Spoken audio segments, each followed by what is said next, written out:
now entered the space of the most entertaining, most hilarious podcast on Friday nights. You got AP, Pac G, and GMS. 3G's family, lock in. Let's go.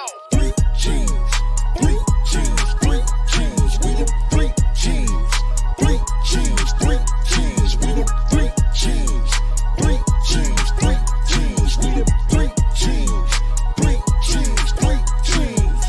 This is the shit they've been asking for. 3G's, you have to know. Pour up a drink and pass the dro. Friday night's a classic show. Once a week we at your door. Guaranteed last for show. If you hatin', just watch the glow. Pay attention and watch the flow. AP the captain, he's steering the ship. A book in his hand, a gun on his hip. Packy say solid titanium bricks, vibranium shit. No phasing the kid. GMS on point, he ain't about to miss. Smoke in the air with knowledge and sense. Triple G's, where we at in this biz? Triple G's, yeah, we at it again. 3G's, 3G's, 3G's. We the 3G's, 3G's, 3G's. We the 3G's. 3G's, 3G's, we the 3G's, 3G's, 3G's, 3G's, 3G's, 3G's, we the 3G's, 3G's, 3G's, we the 3G's, 3G's, 3G's, we the 3G's, 3G's, 3G's.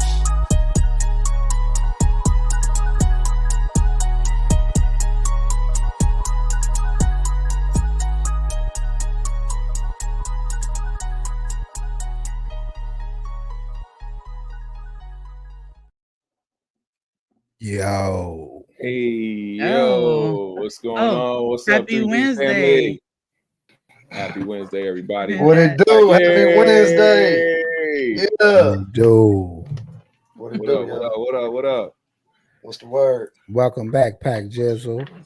Welcome I back appreciate to it, the my Pac dog. G. Yeah, we missed you. Oh man, I missed y'all too, man. Let me Did take you these miss off, us? man. Yeah, man. What's happening, y'all? I'm back, man. You know what I mean? I'm back, man.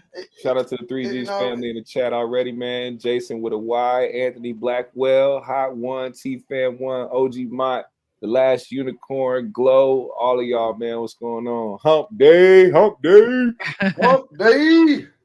Hey, shout out OG Mott and shoot, a couple other cats from last week for the lookouts on the Cash Apps, man. If I Yes. missed it, I meant to say that too, my thank you. I saw it after the bad. show, brothers. Most Shout out to definitely the appreciate Reaper. blessings, y'all. The Reaper I wasn't there, also but I showed love. received Man. blessings, y'all. Appreciate y'all. The realest dark skinned nigga in the atmosphere. Yeah, shout out to the Reaper for the lookout also, man. That was good. That was good brotherly love, Sean. Shout out to Sean also for the lookout. And yeah, we're gonna get it started, man. Our brother Pac G back. You know, he had family things to, you know, stand up and take care of last week. What about y'all, Binky? GMS, what's going on with y'all? I mean, how was y'all week? My week was straight, you know, it's good. I chill. I'm pretty low key. You know, I'm kind of lightweight, boring. I'm trying to get out of that. I need to go out more and meet people, but I just be home chilling and working. You know. Where does one go? A woman of your, you know, age and stature and Stature and whatnot. When I just hang out, when I hang out is more of like dinner, lunch, brunch, my friends' houses or my house. You know what I'm saying? Like yeah. that's where I like to be, you know. So I don't really like party or anything like that. So I where do do the same women shit. look for dates if they're trying to look for somebody to date at? You Just know? like different events. I mean, we have events, right? So if they have any kind of little day festival, or like I went to R&B Bingo a couple months ago, which is where they like play music and then you just on your card, like you say, oh yeah, it's Deborah Cox, whatever, is at an amphitheater. So that was nice too. And actually, you know, the girl that does Comedy Hype, that does the news for them, Yeah. she was hosting there. So it was dope. And like little step shows and stuff like that. There's plenty of places out there. I'm trying to think of her name. Or the gas station. That's the best place to catch at the gas station.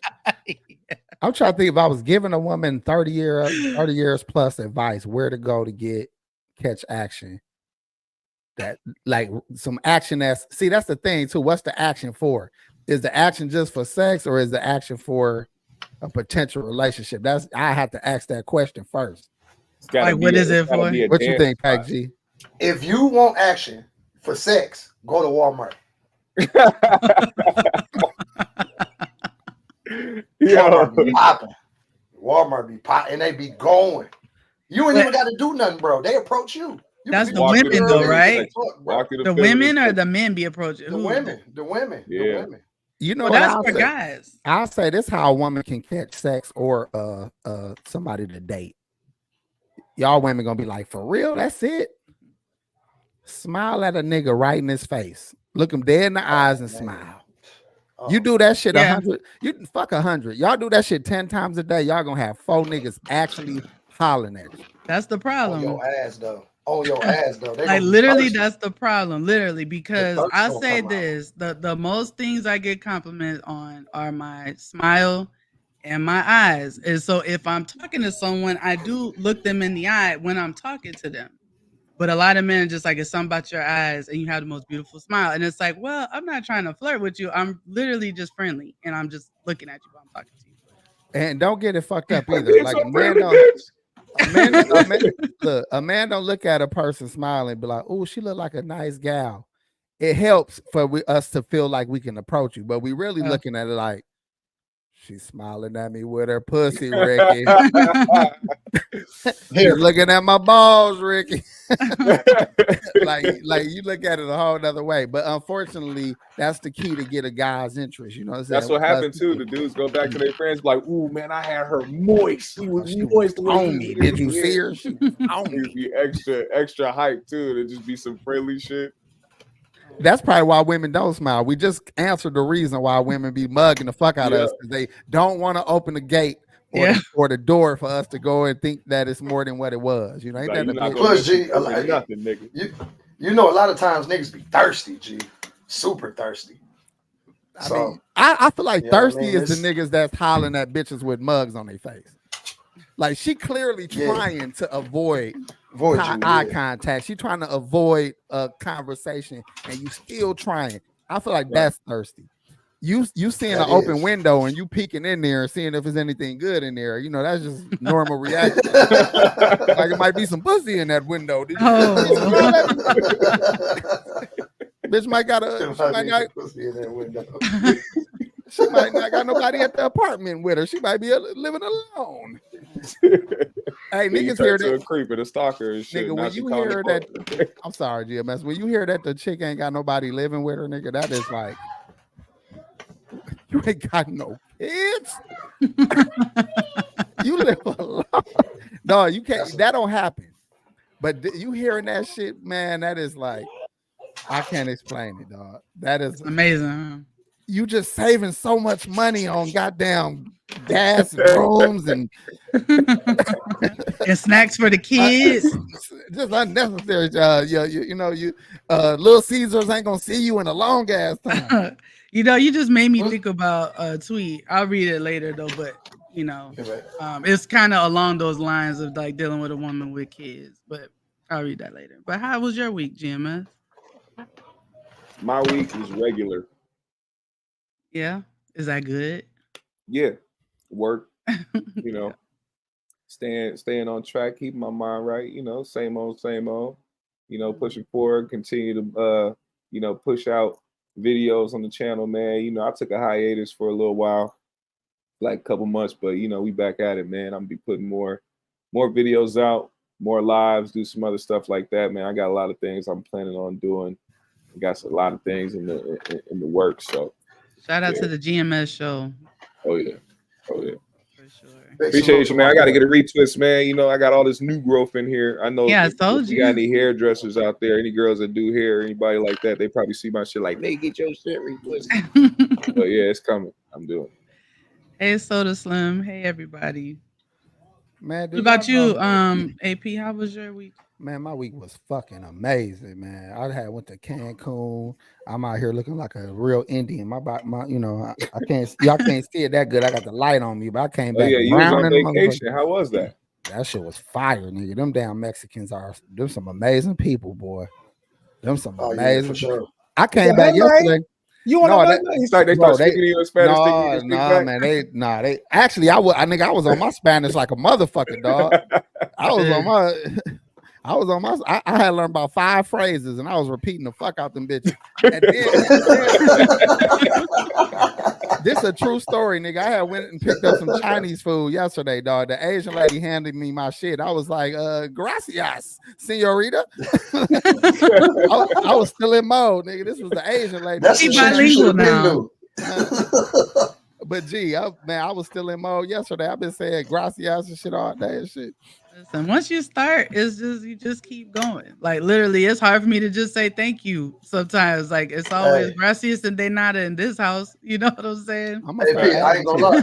Go ahead, I G. bet all your plugs thought you was Mexican, didn't they? Oh, they was asking. No, it was other, but we was kind of mobbed up. We was looking like some bosses, man. But it was no. I swear to God, I can't make this up because I gotta tell it how it happened because it's even funnier. So we was at this party, right, at a different resort. So they was doing one of them bullshit ass conga line, like got everybody lined up, dancing and shit, and going past.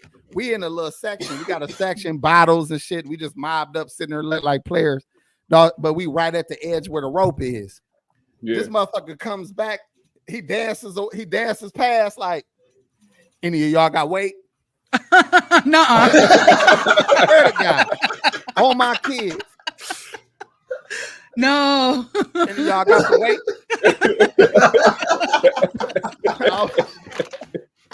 Now, He was first trying of to catch a all, plug, nigga. look, first of all, people did used to network when you go to big events, when you go to All-Star Weekend, when you go to other places, you know, that cost a little money to be there.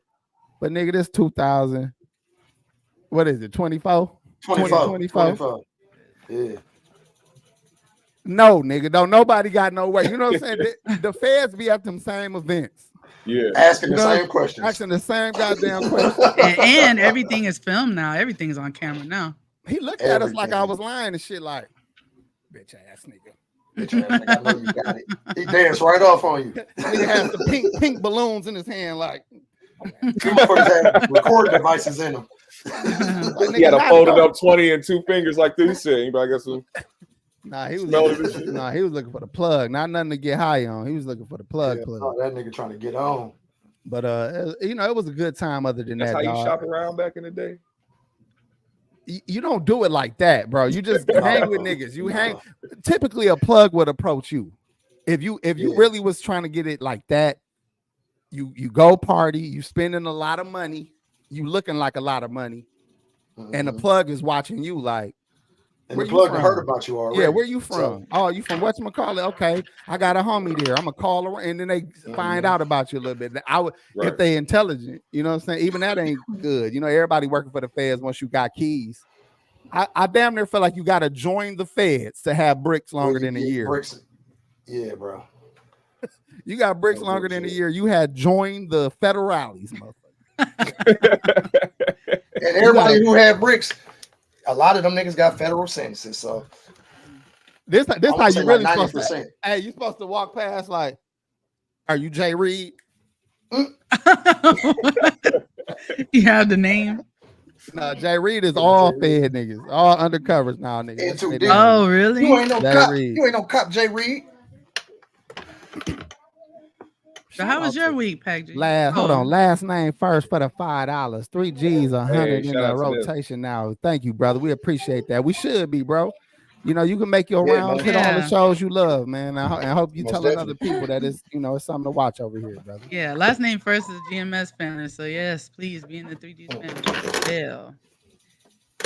And shout out to Simo. Let me say this real quick because I never said it, but we made Simo a moderator like a few weeks ago, and I just never said anything. But Simo, you've been down with us for a long time, and we needed another. Shout out to you, brother. Appreciate you, Shout out Simo. Simo for sure, man. Much love, Simo. And my dog Joe Blast too, man. Hey, when we make a cartoon, Simo definitely gonna be in that motherfucker. Oh, for sure. He always gonna be rolling up with a 400-pounder in the bed behind him. 3G's about to come on in a minute. They gonna have a microwave right by the bed. Put the pizza in. pizza in. They Dog, this fold nigga it- crazy. Look, they just fold that bitch like a quesadilla and slide that bitch in the microwave. They eat that motherfucker like a taco when it come out too.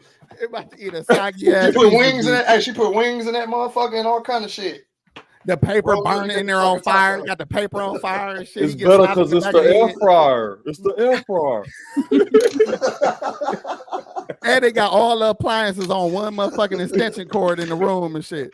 They got Fire the hazard fan, like the a air, motherfucker. yeah, fire hazard like a motherfucker. There's the power strip, That shit finna the burn air down. fryer, the fucking milkshake, the blender, nigga, the fucking. That all nigga got that the shit. PlayStation hooked up to that motherfucker. He got everything. The iron, the toaster in that motherfucker. They got the George Foreman in that bitch cooking wings. You in the bed making wings on the The last George unicorn said fuses blowing left and right. Foreman? Left and right on my life. In the only in the next door apartment building because the extension cord coming through the window any motherfucking way. It's the next door Hey, shit She blowing told up the over there. Simo, baby, you gonna have to go over there and check that breaker. I gotta wait till they leave and go to work. I gotta wait till they leave and go to work. Nigga siphoning fucking energy from neighbors. Break the and shit. candles out for at least an hour. They gotta turn Shout out on to the toaster CBT just to Beats turn for the the light five, on man. above We the appreciate couch you, and brother. shit. Thank you. Oh, look at that comment from Kenneth Berry. Thank you, Kenneth. We appreciate that. Oh man, that's funny, bro. You see that, AP? No, you said who? Kenneth Berry. Yeah. Yeah. I was laughing at Simo because Simo gotta literally laugh in his girl face. Sorry, Simo girl. Sorry, Simo.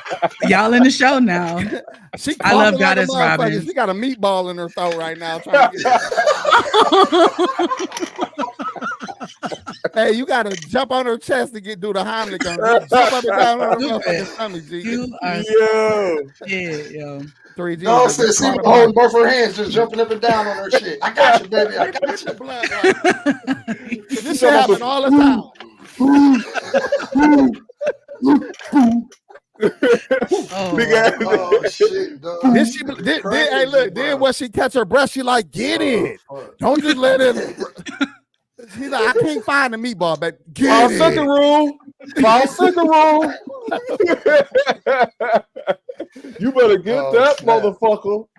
Oh shit, bro. This nigga snap. Grabbed her pour some water on it. She said, "Ain't nothing a little water can't fix." Hey, you doing her voice for the cartoon, G. Oh, he said she out with the kids right Oh now. man, shout out to her then, Simo. You ain't gotta worry about it. She was like, all right, now you laughing a little too hard over there. Hey P, you making her sound like Respucia though. Bro. That's how I envisioned it, nigga. I don't know. That's how I envisioned it. I could be wrong. She might got the sweetest voice ever. You know, some of them big girls just to answer the phone. You like, who is Oh, this? they're phone sex operators. You down there puller. You ever They call still, her they still around and shit. somebody else's number and shit? Get one of them pretty voices like, shit, who the fuck is this? Nigga look at the phone like meatball "God eating bitch. Oh, she was like the girl from Friday. You know what I'm saying? Said she was Janet Jackson. Yeah, she would have got bent over. I don't know about y'all, but she done already drove over there. Yo, shut your freaky drove frog over. having Hey, ass. P, like, Hey no, man, she y'all ain't niggas for can lie if y'all want to. What's her name on that movie, bro? Yvette. That's her real name, no, her what's her real name on is the movie? Yvette. bro. And she came over with that cute face Damn, what was her and name on the movie, low bro? I can't haircut think with of that her name. ass she had. She would have got bent over before she got sent home. G. Smokey was tripping. Hey, that's Nigga, was y'all gonna read the shit y'all actually? I like that. Oh well, you unhighlighted. I ain't know. I don't read, mother. I got you. I Okay. got you. I got you. The fuck I going on around here? purposefully listened to y'all last because y'all say the funniest shit. The Jesus convo last week was killing me. The Reaper impersonation kills me every time. Shout out to Kenneth Berry. Shout out, brother. to We Kenneth appreciate Berry. that Shout out compliment, Kenneth bro. Berry. Shout out to the homie Joe Blast, one of the realest niggas. Shout out Joe Oh, Black. Yes, Joe. Joe. Joe Blast, you in the cartoon too, my nigga. Don't get it fucked up. We can't do a cartoon without sitting Joe. there, Hey, instead of shooting niggas fuck steroids, with a 25 pack. Talking about Hey. yeah, 3G. He's gonna laugh just like this. Hey. Hey, and the nigga friends, the nigga friends is his six pack. His friends, he be hanging with his six pack, and they be talking to him and shit. They talk to him and shit. Yeah. Instead of shooting, We gotta draw that up, G. This nigga We gotta shoot get that printed up, G. Fuck that. juices We gotta and get motherfucking that going. This nigga shoot juices and protein powders and shit. We're gonna have him pop up and just smack everybody that be talking shit in the comments and shit. Like it's gonna Exactly. be a He's to the gonna be a cartoon real- of somebody just typing in the chat and shit, and it's gonna be Joe Blast popping out the screen like, bitch. Or since he like to dress like Freddy, we had a nigga come in your dreams. That nigga come in your dreams with the claws dragging down the basement hallway on you niggas. 1, 2, Joe Blast With that hat on. for you. With that hat on. You see the hat? With his abs like, kill him.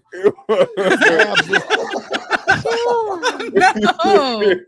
If you know, Freddie used to have bodies always kind of What like do the sticking out abs of- look like?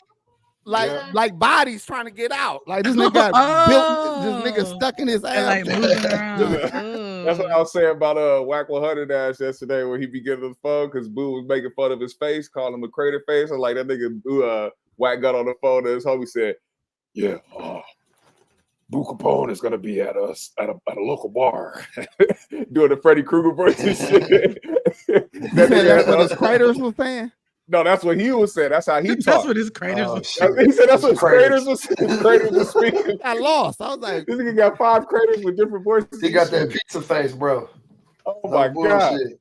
hey, that nigga He had got a a pizza toast for he each had cheek. to stand down from that beef because he was coming at Boo hard as a motherfucker. Then when he went to tell his homies that what they wanted to sweat him for, they said, now what now? This nigga gonna say I got craters in my face. And the homies was like, He said, what? well, Well, the nigga said I had a big ass and he shit. said I'm 5'2" with a big booty. Niggas was like, well, Well, like, He said you I want was us thick as hell. I was a thick ass Pyru. I don't like that shit, blood. like you want us to crash out over the truth, nigga? Hell no. Nigga said I'm the Meg Thee Stallion of the Fruit Town Pyrus, nigga. I can't do that shit. No, I'm telling you. Listen, bro, them That's niggas was funny. not finna ride for you for that one, Wack. You on your own with that one. He said he was finna smoke Boo Kapone, nigga, for what? For jokes? Man, That's that nigga, crazy. his family, the police, his wife, police. Yeah. He's too. Come on, man. Yeah, man. Come Come on, man.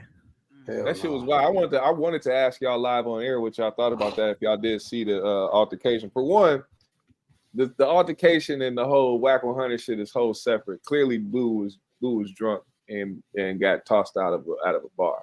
Ain't had shit to do with Wack 100 at all. But do you think it's lame that a self-proclaimed whatever he claims that he is, wherever he's from, will try to take credit for something he never put together? Always the fucking problem. When a motherfucker trying to take credit for some shit they ain't do, it's lame already. Yeah. You know, every time. I think a lot of that shit with whatchamacallit was the same shit back when Jay Prince and them was doing like getting niggas chains back. I think the niggas was taking the guy, they was having bitches taking the chains and we got it back for you.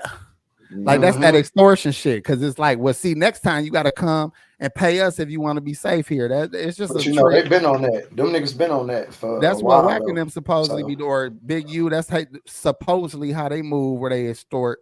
But a lot of times, no different than the mob did back in the day. They'll come bust your windows and then come see you the next day and say, "You want your windows to stop getting bust? We need 5 G's a month." You know what I'm saying? Right. Yeah, Right.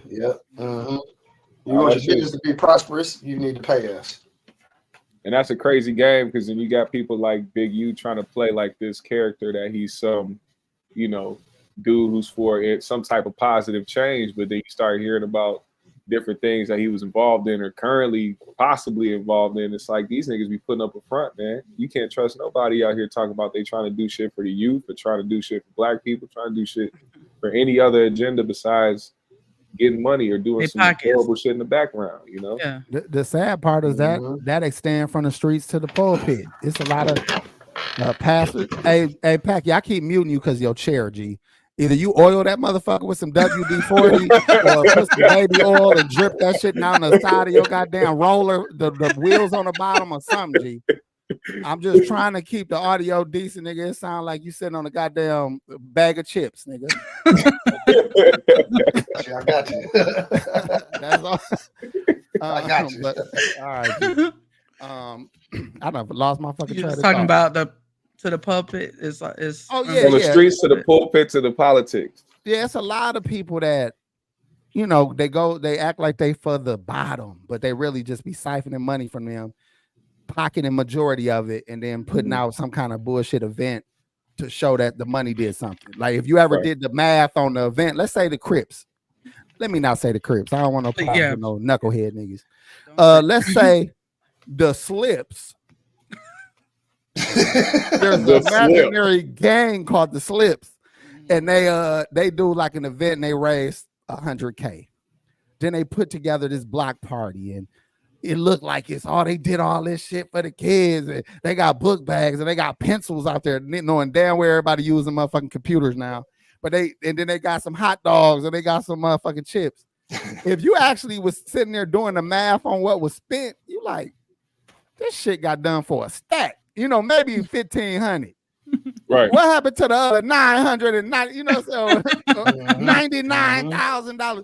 So pocketed. yeah, for sure. So I'm just saying, you know, motherfuckers can really be looking like they for the people. Churches are notorious for this shit. They'll raise $200K. Spend $200 on a motherfucker. You already got the big church. You just let them come in for free, left the lights on a little longer, gave everybody, made all the women bring food that you ain't even It's like a buy. potluck, goddamn. Big ass It's like a potluck. potluck. You ain't throw no event. You got your drummers there. You got some guests. Hold on. Then you have some guests or some singers come that are known gospel singers. Then you take up a love offering for them niggas to pay them. So you don't even pay them niggas out your pocket.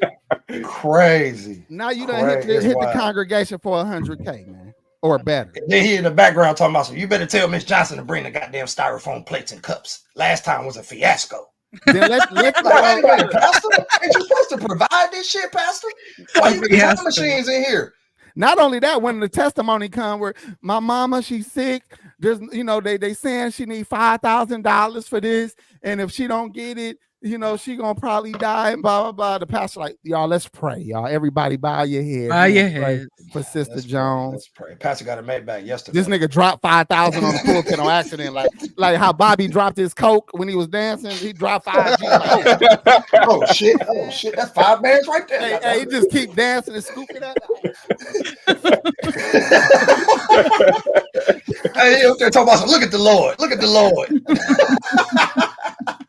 Won't he do it? Won't he do it? Yeah, Hey, that's you, the that's same thing with the Slips. oh shit. The The Slips will do you like that too, man. God.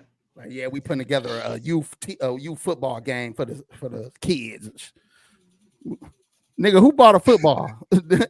They got a fucking a free come out to the stadium ass football shit. They ain't even like, nigga, did you really buy football? This was free at the goddamn game. They got them at summer camp and shit. Just collected them and brought them back. The game opener balls. It's low key Game a pillow. openers. They got a football shaped throw pillow out there. Hell no. Oh shit. You okay? You burn your lip. No, but I wasn't ready.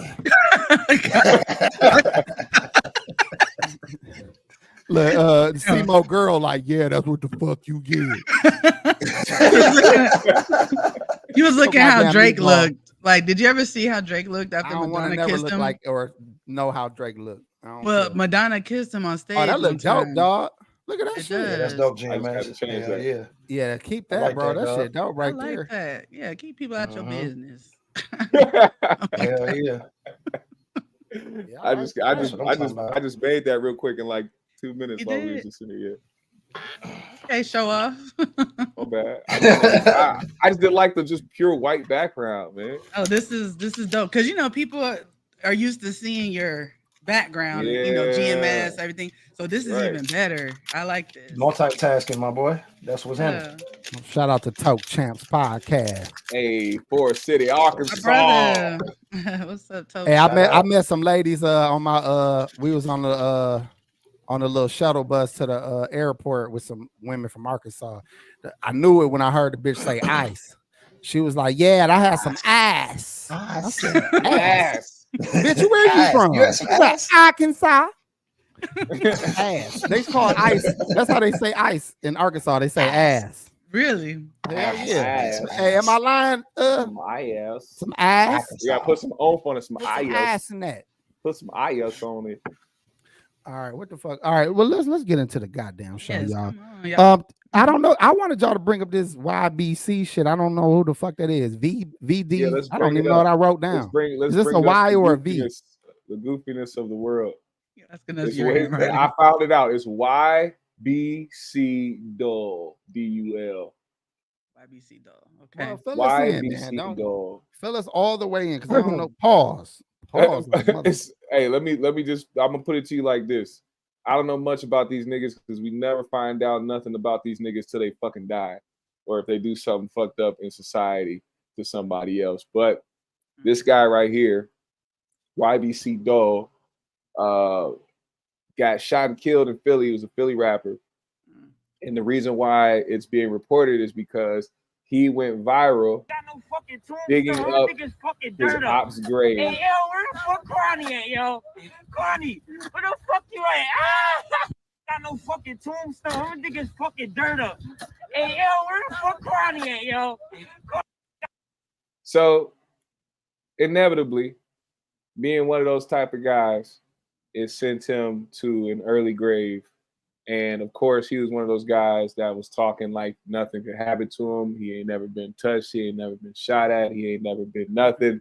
He runs the streets. And then all of a sudden, here we are today. They got him. How long after that grave digging incident did it take them? Was it like a week, a month, or like, you know? I don't know when the grave digging thing happened. I do know it was in recent times, though, within the year. So it didn't take too long for them to find out where you at. I'm telling you, man, like all people do when you are in that situation, especially now in the day and age of social media, like these guys like to go live. These guys like to give out their locations. These guys like to, and that's another thing. A lot of these guys really don't have the money to move around and be unseen. You got to be in your neighborhood. So, and you got to depend on the people around you as much as you try to say you got loyal people around you. You got to depend on these guys to damn near protect you. And a lot of people won't in that time when guns start shooting. Every time I see videos like this or videos like these situations, is always everybody starts scattering. I don't see a lot of niggas, getting up and shooting back. You know what I'm saying? Because when the shit starts happening, you're not just thinking right away, oh shit, like it's fight or flight. Mm-hmm. So I don't know. Niggas be putting themselves in some weird situations. What do you think the motivation is? Is there a motivation besides clout that's making them do stuff like up the ante? It's almost like, I asked the question, so I'll tell you what it is. Okay. It's not only just the ignorance and what the cycle has been going on in specific areas, but also adding on the component of it being a part of entertainment. So because places like Instagram or places like Facebook or places like, Snapchat or whatever the case may be, allow platforms and allow people to go on there to do certain things. And then not just that, but the entertainment side of it, when you get labels coming in, grabbing these guys and signing them or putting them in positions to be seen more in the algorithms with their music and the type of bullshit that they doing, it encourages people and gives them the incentive to go out there and try to do the same thing. So it's going to be a never-ending cycle of these guys being dumb niggas because they think that it's going to bring them to a situation where they rise up in notoriety and then get money for the shit. What do you think, AP? Oh shit! What's that noise? Is that you, Pac G?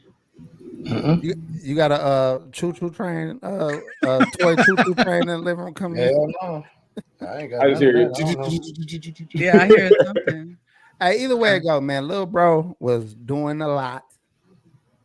If it from what I'm seeing in the comments, he was so wild anyway. I mean, if he really liked what y'all saying in the comments, he ain't had too many options. It wouldn't have been too much longer before he would have got popped any motherfucking way.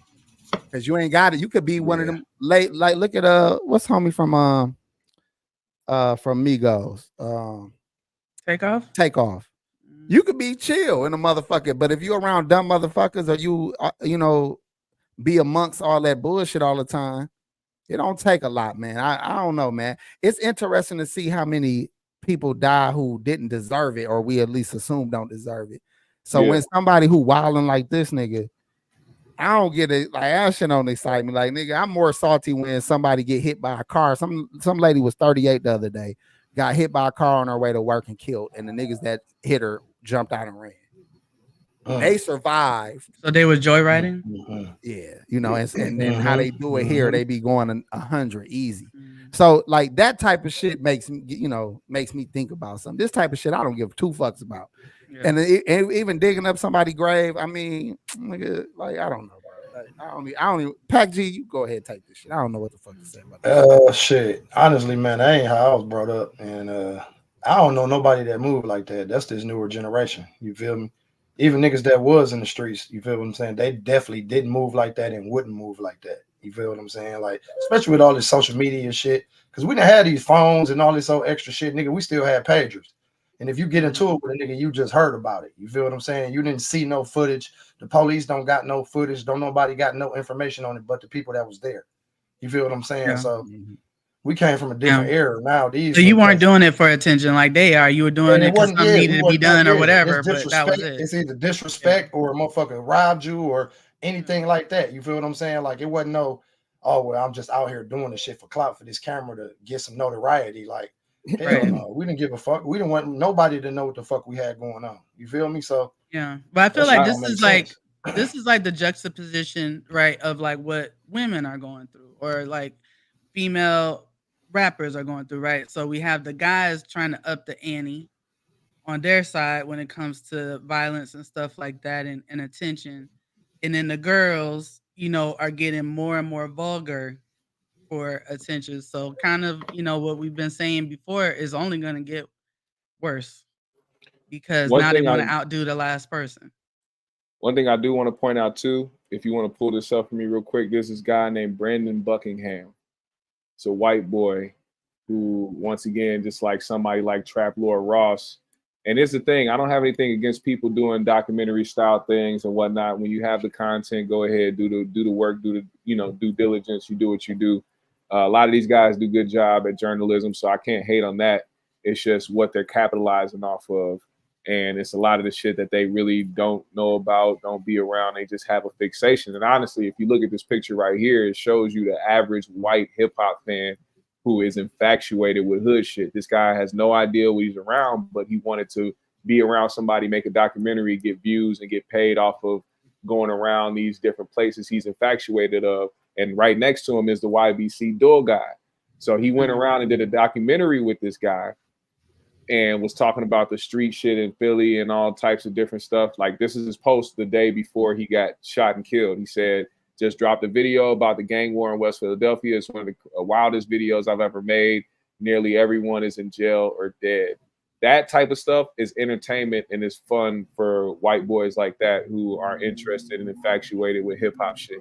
And then when niggas die, it's like, oh shit, yeah, like damn, I just had a video with this guy. Go ahead and run it up on my channel. Yeah, that's well. You see, Xavier did just say that in the comments. See, like he got it on YouTube right away. August 22nd, he put up the video saying he posted a video the very next day, August 23rd. Damn, rest in peace, YBC Dul. Just found out he was killed a few hours ago. But think of the strategy behind it. You're retweeting the picture of you talking about just dropping a video about going around talking about the gang violence that's going on in the city. And it's and stuff like that. It's crazy to me. It's crazy to me. Yeah, it is. So at the end of the day, those are people that's gonna be winning in the end. It's people like that capitalizing off of the shit that goes on with y'all niggas in the hood that y'all feel like is so real and so authentic and so second nature or first nature, whatever you want to call it to you. All these people that's not even involved in the shit don't care about what you're going through, don't care about how you grew up, don't care about the trauma you went through, don't care about what your parents went through, don't care about your family, don't care about who you lost. They're going to capitalize off of your death at the end of the day. Do you think that's what academics did? Of course.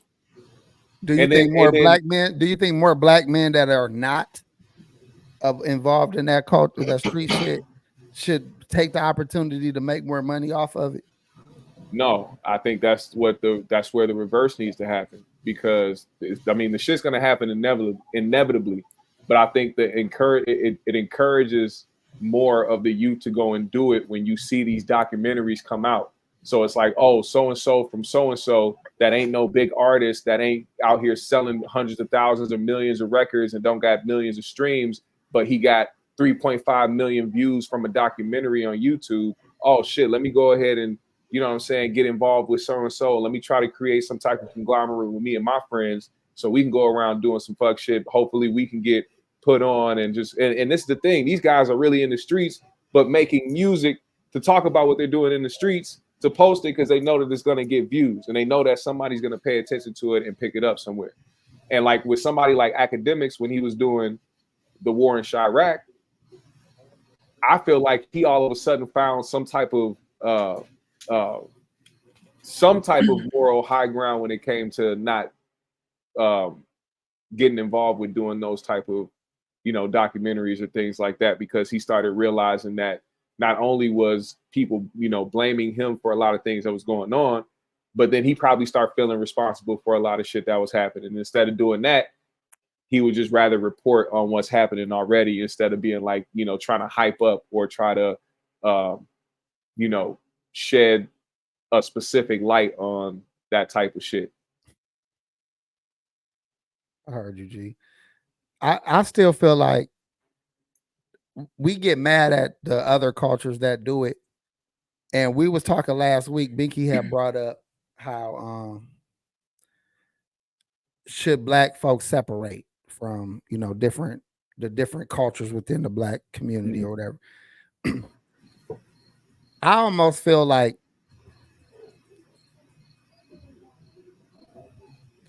I think that if you can capitalize off of other people's ignorance, and it's going to push your agendas, which are more useful, more positive to whatever group of community that you in charge of, I think you might as well fucking do it. Really? Because if not, you're wasting that money. That, how can I say it? Just imagine if the funds was in the right hands with the right agendas. So we exploit them instead of white people, you're saying? Listen. Well, I'm just trying to understand. People that exploit themselves. Let's not get it fucked up. Nobody is taking cameras to the ghetto. Those images are getting brought to the suburbs. And they saying, wow, did you see this shit online? Did you see what these niggas is posting? Let's go down there. This is a venture to them. Like, let's go down there and meet these niggas. You know what I'm saying? We'll just take them some weed, bro. We'll take them some weed, bro. And what do them niggas do? And what do them niggas do? The white boy come in the hood with the camera and they like, yeah, let me show you. This is my mama house. This is my grandma house. They walk them all the way through the motherfucking projects. Now, but you ain't gonna do that to these niggas down here with you on the regular. You call them your homies, your guys, and all that. You ain't exactly. You down there, if his grandma could live in the projects and you want to pat the nigga down just to get in the motherfucking neighborhood and shit. So I'm just saying, these white boys is getting rich. That's that conditioning too, AP. That conditioning where you feel like you automatically safe around a white person. True, even if they're not there to physically harm you, you don't think that they're gonna do anything that's gonna, you know what I'm saying? They got hidden agendas, man. It's a different kind of heat though. You kill Lil Man, you just got to worry about Lil Man family. You kill a white boy in the hood, money stop, the police, like they already know. Governor Walsh show up. They sweep the block. They already you got to worry about the governor, the mayor. Hey, the mayor gonna be down there giving speeches on the block. Project, shut that housing down. They'll take the whole project, board that bitch up, put everybody out, everybody out, and clear that whole neighborhood. So I'm just saying, so they do have almost like a pass to be in them environments because that's the type of response if you hurt one of the motherfuckers. Right. But, yeah. Did you see Steeler Lee's question? What you say? Here, I'll highlight it right here. There you go. Please. Question, just playing devil's advocate, what would you say to the ones who would say y'all the same ones who did hood DVDs capitalizing. I'll say this real quick. It always starts with us. Don't get it confused. A lot of the things that is happening now, whether it be even in the media space where these dudes are going in, these white boys going in trying to do hood documentaries, it always started with us. It's always been something back in the day that revolts back to something that started in the culture. But I think that's part of the reason why a lot of us are trying to get rid of it, because we realize that even though it did shed some type of light and it did bring people into certain things where they probably never would have heard or probably would have never, learned about, it also did bring some type of negative impact on the culture as well, if you just being honest about it. You know what I'm saying? We glorified some shit that shouldn't have been glorified, basically, even though in some sense it taught some people to never be around that shit. So, I mean, that's what, like, you making a lot of points, you know what I'm saying? Like, Boys in the Hood. Yeah. Let's call it a documentary, even though it was a movie. Right. Most of us that was not from LA at the time had no idea how LA streets looked, how they whole vibe was, if it wasn't for Boys in the Hood or even Colors before that.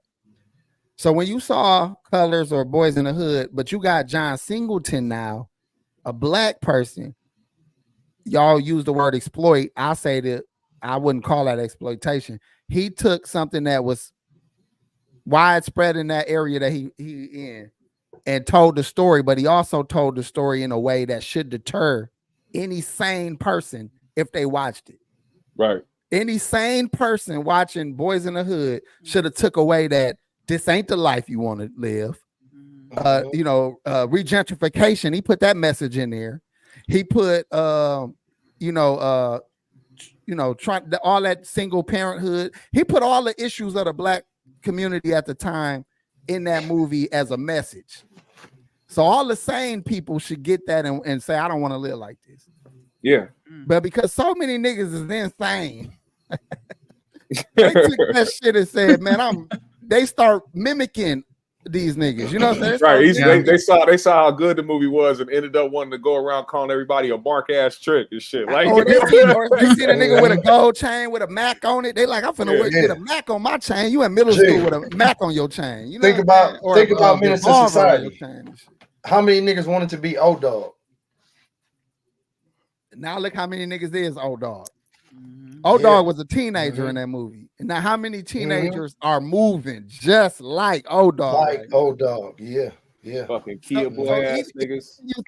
Even when you take the message and try to, shine some light on it with a message, it still don't help you because so many people are gravitated towards that fuck shit, man. So why would people that can benefit from that lifestyle that can help other black people? This is my whole point I was trying to make. Should other black people benefit from the black people that refuse to make better decisions? Is it wrong for them to benefit from? So we saying we don't want these black people to benefit. These black people are not going to benefit anyway because of the choices they make. So now no nigga benefits. But is it morally right? Some niggas benefiting, then no niggas benefit. That's what I'm trying to say. Well, go ahead, Binky. No, I was just gonna say I don't know. That's a tough one. That's like kind of reminds me of Snowpiercer, right? It's like whoever's the leader, whatever, you're gonna make some tough choices, right? And if it's for the greater good of all, maybe that is something you do, But I don't know morally. Is that right? Morally, I don't know. Okay, here's a scenario that I've experienced myself. So let's say you got drug addicts in the household. You a teenager. Your uncle on drugs, your dad on drugs, your mom on drugs, your auntie on drugs, the oldest brother on drugs. Mm-hmm. And nobody that's of adult age is functional, very well. But there's bills that got to get paid. Your siblings and your little brothers and sisters got to eat. So let's say the 15-year-old, 16-year-old son is selling crack to all the adults in the house. But he's also paying the bills. He's also making sure everybody eating. Should he not sell that crack to his family? You should sell it to them because guess what? At the end of the day, they still paying the bills because y'all paying this little nigga for that addiction that y'all got. And if he didn't have that product that y'all wanted, y'all was gonna go out in the streets and the money was gonna leave the household. And then nobody in the house eats. Then nobody in the house eating. Y'all now all of y'all out on the streets. Fucked up. All y'all niggas in the house with the lights on doing this. Go out the window when survival is more important. Yeah, all the lights is on, but niggas is zombies. That was real life, bro. Like I know y'all so far removed from that. Yes, I am. That's why I'm like, I don't know. Real life for a lot of people between 85 and 2005. Yeah, that was normal. I seen it.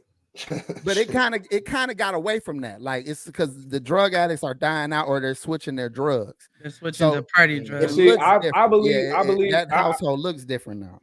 Well, the thing about that is I feel like that scenario is so much more different than somebody shooting a documentary. Like that's not their only outlet. You know what I'm saying? It's not your only outlet to go and capitalize off of the things going on in the neighborhood and shed light on it and give it some type of negative outlook to everybody else. You could be the person in the hood that does a documentary but does it in a way where you're trying to highlight certain things that you don't want to happen. Talk about some of the things like when you see those documentaries, these guys that what they do to put these things together, they don't talk about the same people in those neighborhoods that are actively trying to fight against that, or the people that are trying to speak up against that, or the positive Black individuals in those same neighborhoods that will go up and be like, we don't agree with this shit. They may show the mothers of the people or the kids or the teenagers who got killed, and they sit up there and talk about how we got to stop the violence, but they don't talk about the 50 neighbors down the way that get tired of seeing the shit, and that or this guy who put together an organization to try to fight against the gang violence going on. They only talk about the police and their effort to try to stop gang violence, but they ain't gonna try to stop it because they need that shit to happen to continue on their jobs. So there's other outlets for them to do. They don't just have to capitalize off of what's going on in their neighborhood in a negative way. Because I think that's the only way that they feel like they can get the views or get the notoriety behind it, because it has to be negative. You know what I'm saying? That's the only thing with me when it comes to these type of documentaries. Yeah, I mean, I don't know. It's like, I mean, I use the word exploit because I feel like that's how we look at, the record label execs or the people that back these, plants, as we call them, these industry plants, or people like Vlad. We look at all of them like they're exploiting people. So, I mean, it still would be that if we're doing it, but is it better if we're doing it than them? This is what I'm saying. Like I told you I watch travel channels all the fucking time. Mm-hmm. It be motherfuckers going all over the world into some dangerous places. They be crossing little rickety bridges to go find, like, what would you call those type of people that are settlements, like, yeah, but it's people that are just not attached to society. I'm fucking. I'm people.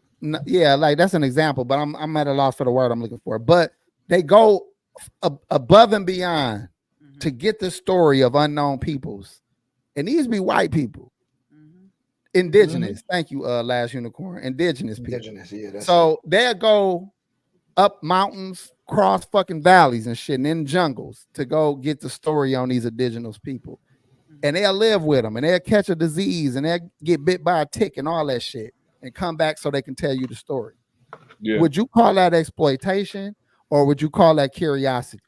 It's exploration. It's curiosity. I mean, so why is it now when a white boy going to the hood, like, it's a little I'm bit going to have to take the city bus down to Compton, and I'm going to have to meet with the chief of the. Listen, chief of the GDs, the red coats, the slips. I got to meet with the chief of the slip chief.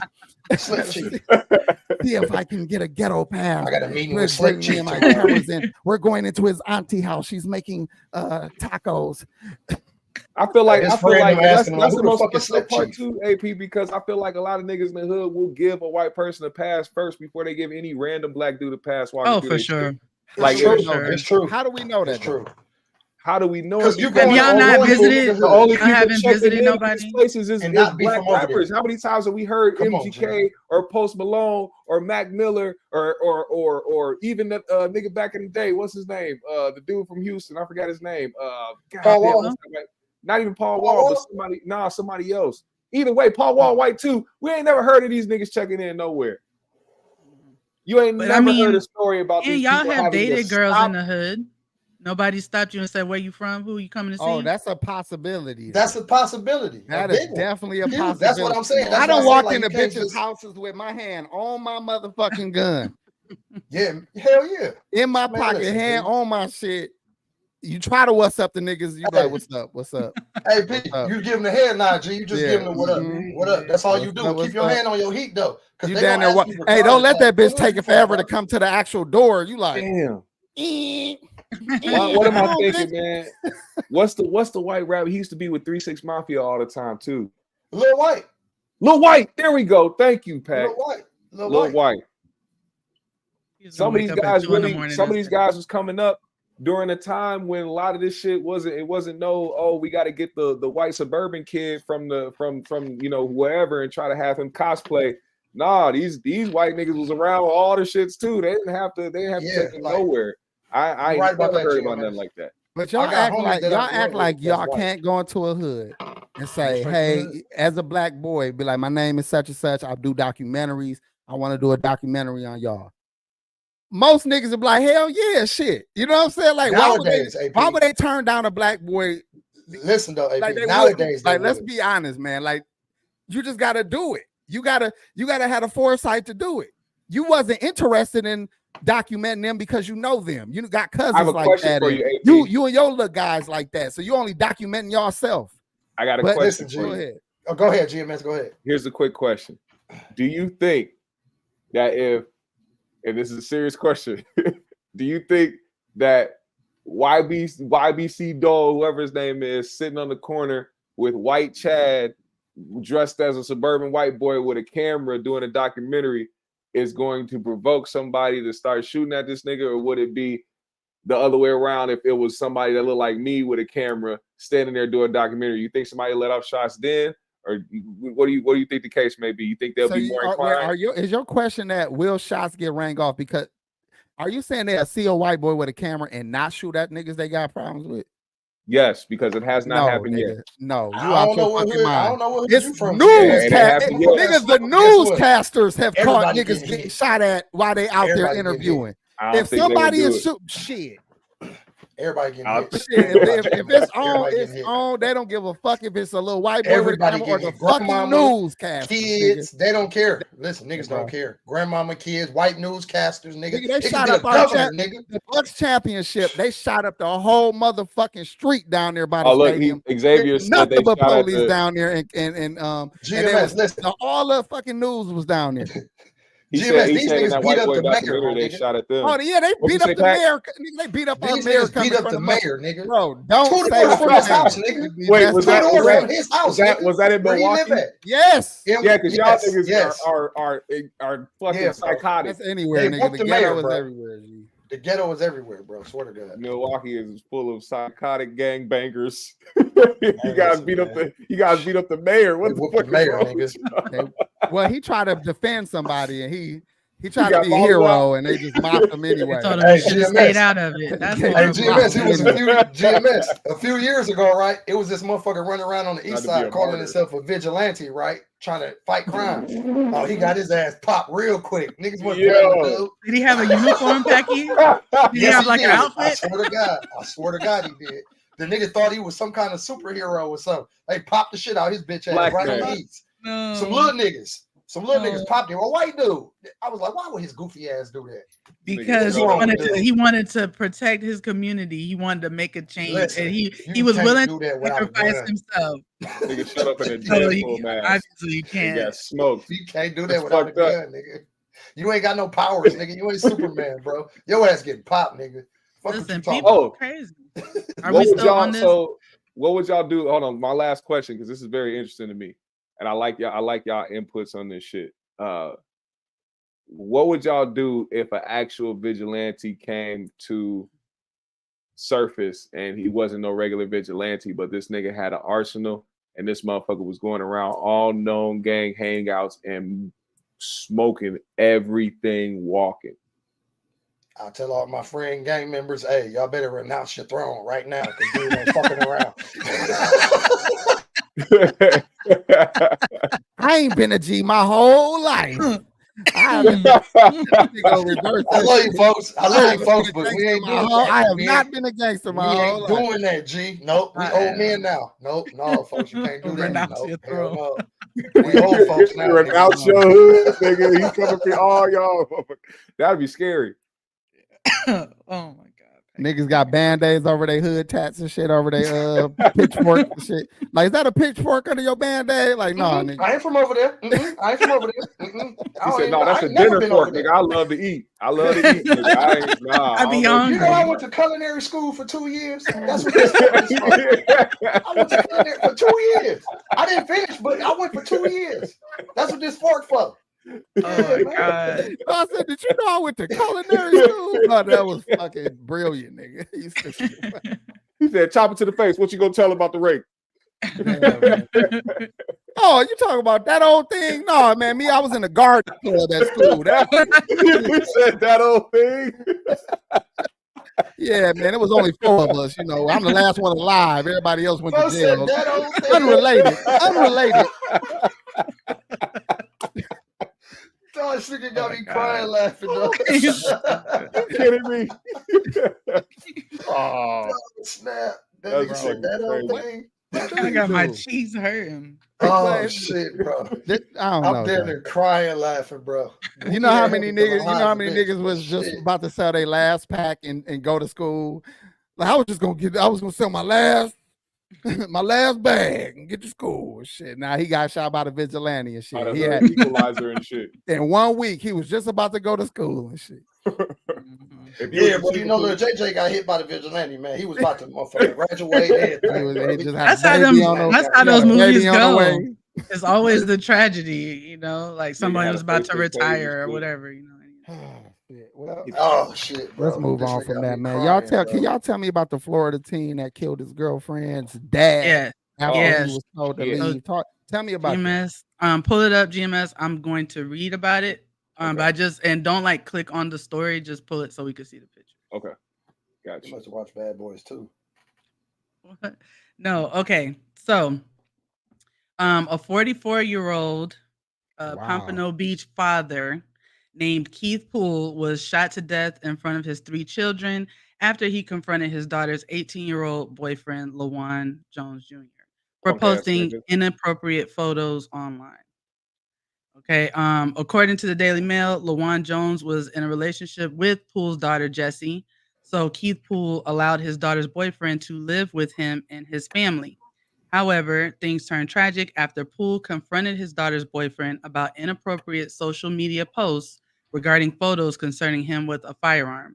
He informed him that his behavior was unacceptable since he was living under his roof.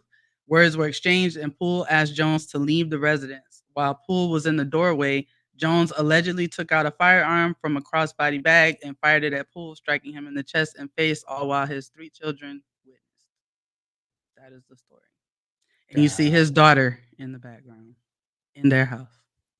Punk ass, ratchet ass bitch, dumb ass, no good choice having ass, dumb ass, got your daddy popped ass bitch. I hate you. And like, why? I wonder what was it that put it on his heart to even have this kid, you know, move in with them. It must have been something going on with this kid. Now that was the dad's mistake. You let this little nigga move into your house. What type of dumbass shit is that? She playing house in your house. Though, in your house though. I mean, you trying to make your daughter happy, but my daughter ain't finna have no niggas living in my motherfucking house. You move out and have a nigga live with you. That right. You ain't finna do that in my house. Nah, I ain't doing none of that. What's the mother's point of view on this shit? I haven't heard anything about the mom yet, so I don't know. Because if she run the house and she pay all the bills and she don't got no respect for this nigga, neither do the kids and neither do the nigga that's living there. No. Oh, that's a fact. No, that's a fact, AP. I can see that. But I don't know. I don't know if that's the case. Like, I don't know that he's not paying bills or, you know, I don't know what their situation is. Well, I wonder, but I know as a man, like you, because this is what I do know. When a nigga that don't got respect from his family try to put their foot down, it don't go well. Damn near shit. For all we know, the wife glad he got popped. You get what I'm saying? Like the babies don't respect you at that point. that's what I'm You saying. feel Like me? if don't nobody Shit, respect nigga. you in the house and you trying to put your foot down, Yeah. you is putting yourself in danger. That how many fathers over the years have tried to put their foot down in their house and had a verbal argument that might have got a little physical, like maybe snatch moms up, and every kid in the fucking house jump on that nigga. Attack. Yeah. Get Jump your ass on up it. out of here. He might have been dead right for what he was trying to stand on. Yeah.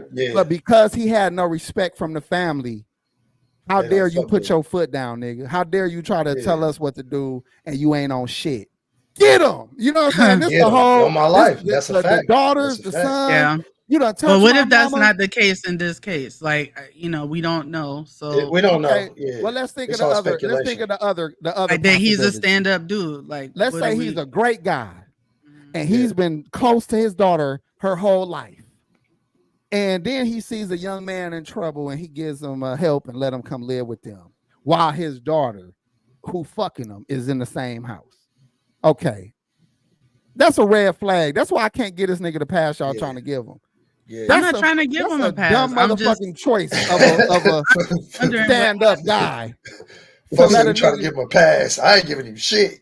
And I don't let's know what say he got let's going say I on. did do that. Let's say there was a troubled boy in my house that was staying with us. He going to work every day. He ain't got time to have a gun. He ain't got time to want to Hell pop no. me. He respect Hell me like no. I'm his daddy.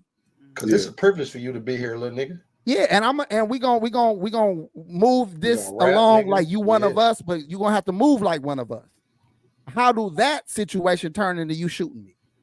And when I'm coming in, you coming in out the gate, nigga. I'm putting some nigga. I'm gonna holler at you, little dog. You But feel this me? We got isn't some the shit to first talk time about that out a the gate. young girl's boyfriend killed her father. We had the one a couple years ago where he had snuck in the room or whatever, and the father found him in there and told him to leave, and he got shot. So it don't necessarily have to do with, how you're carrying yourself in the house. It could just be these little niggas don't respect nobody.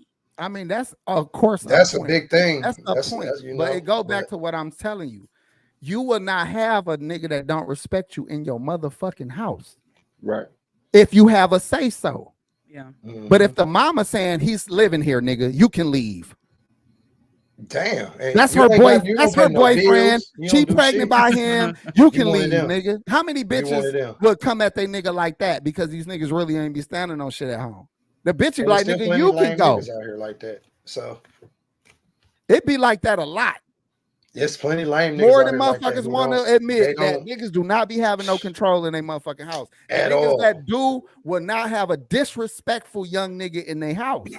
And you know why? And You they know dog why wouldn't I be put it. disrespectful either, though. You know why I put blame on the daughter too? Because I know, give it a couple weeks, she gonna be not even a couple weeks, probably sooner. She already calling the nigga or accepting the calls from him, talking to him, trying to tell him it's gonna be okay because he on there crying like a bitch ass nigga for what he did.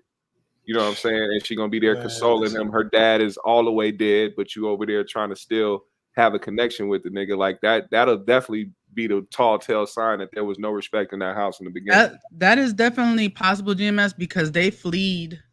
Is that how you say it? They fleed. Fled. Oh, so she left. like AP. They flooded it. They flooded it. Yeah, I would have corrected you wrong anyway. So you can't trust what I said. I said they fled. Oh my god. They fled together. So GMS. Yeah, she ain't shit. You might be on. And that's the thing too. Like when you get to a certain age where you feel like you in love, and you feel like there's some shit that makes it worthwhile. You ain't in the right headspace. You really don't know what the fuck love is, and you doing all this shit that's gonna set yourself up for failure. And then you gonna probably fuck around and have kids with the nigga because it's not like he gonna be locked up forever. Y'all gonna have them conjugal visits. You'll get pregnant. You gonna have his kids while he's still locked up. It's a never ending cycle for dumb motherfuckers like that. They just said they got you through your kids' reaper. No, they quoting. He quoting the Reaper. Yeah. That's the Reaper. The Reaper just The was Reaper, talking about yeah. this shit. He was just talking about this shit. But That's it's facts crazy. though. It's really true. Damn. But it ain't even like they trying to get you through your kids. It go back to what I said about respect. If your kids respect you and the mama on some bullshit, the kids still gonna stand up for you. This kids will still see my mama on some bullshit. Bullshit. Yep. But if you Kids ain't, know, G. dude, that's what I'm saying. That's why it's Kids really know. hard to get a kid to say fuck you. It's Yeah, really it is, hard to G. get It your is. mama or daddy to say fuck you. So Fuck when they say fuck you, it's you, motherfucker. It's something going on with you when they say fuck you. Mm-hmm. That's all I'm thinking about. You know, I don't know. That shit I go would back like to to know niggas burning more. bridges and all kind of shit like that, G. Yeah, I would like to know way more about You remember this how shit. back in the day, motherfuckers was always burning a bridge somewhere? Be like, no, I don't fuck with bro. Everywhere you go, you hear about the nigga like, no, I don't fuck with bro. He burnt the bridge with a nigga. You know what I mean? Like, And it be you burn a bridge, content- nigga. same story You about gonna that. burn that motherfucker. You gonna burn that motherfucker, and then a few months later, call me and ask me for something. Expect me to send you a yacht to get your ass back over here on land where I'm at. No, nigga, it don't work like that, nigga. Once you burnt that bridge, nigga, I ain't finna rebuild this motherfucker. You on your own, nigga. My cutoff game strong. First Feel of all, me? let's say one of my daughter's boyfriends up a pistol on me. First, I'm gonna go like this. I'm gonna move my head real quick and grab that motherfucker and turn it. Oh my God. Niggas need to around. practice. I'ma turn it Yeah, around. niggas need to I'ma turn practice it the gun around. snatch. So the gun pointed at him. But you know something? I did just recently see a good tip on Twitter about bats. Do y'all have like bats in your house? Do you have I'm a any big fan of tips bats. I for broke bats? I got I broke machetes, the I got bats, baby. swords, Baseball bats. hatchets. Louisville Sluggers are my favorite. You always got to keep a melee ones, weapon though. on you as well. I like the wooden ones. A girl I was don't like the saying you put aluminum a bats. sock on the bat. Have you heard of that A before? sock on the What is back. that, like a potato on a barrel of a 357 or a 38? Yeah, you put a silencer on the back and shit. Here, no, I'm gonna send Yeah, it is to you, that the same? GMS. Like- Check your Twitter, GMS. I'm gonna send it to you, and you can just put it up here. Pac Me G neither, AP. is the OJ Simpson of bats. I am. I would Louisville slug your ribs, your motherfucking tonsils, everything. I don't give a His fuck. di- I'm he Louisville slugging he the wields fuck a out you. bat like a motherfucking like the sword of Grayskull. Nigga. Listen, Oh, my people, bad, my listen. bad. Niggas We think doing the same. niggas think I'm a fucking Lion-O from Thundercats when I have a bat. You hear me? I found it. Is it supposed to be a video? Yeah. Your That's internet not ain't playing it. No. Maybe you just sent a screenshot, my G.